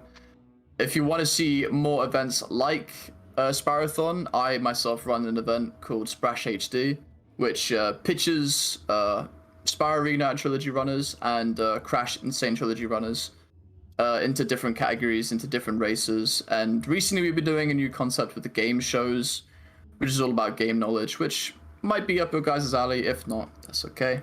But yeah, thank you guys for having me, and hope the rest of Spyrothon was fun. Hope you guys enjoy. All right, that was InsertLogic with Spyro 3, 117% reignited. What an amazing run, and what a beautiful and legendary runner. Thank you once again for that amazing showing, InsertLogic. Thank you so much. It was very nice. Thank you. Yeah, happy to put on a show. Yes.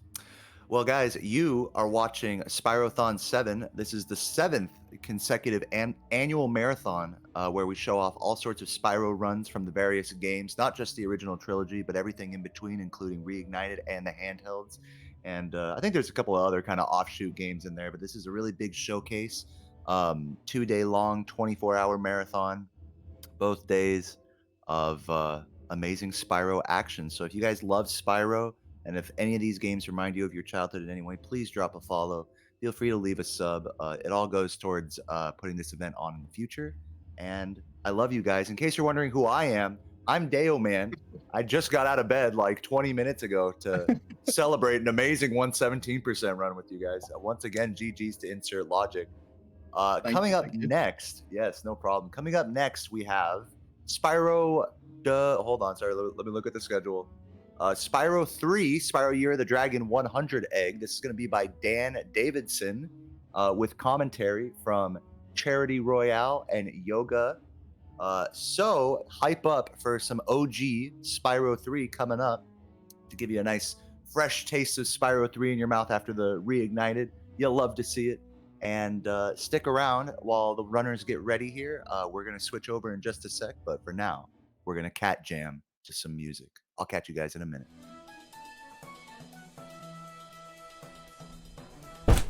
Hey, you guys watch Spyrothon. That's gonna end up actually causing me damage. Fuck.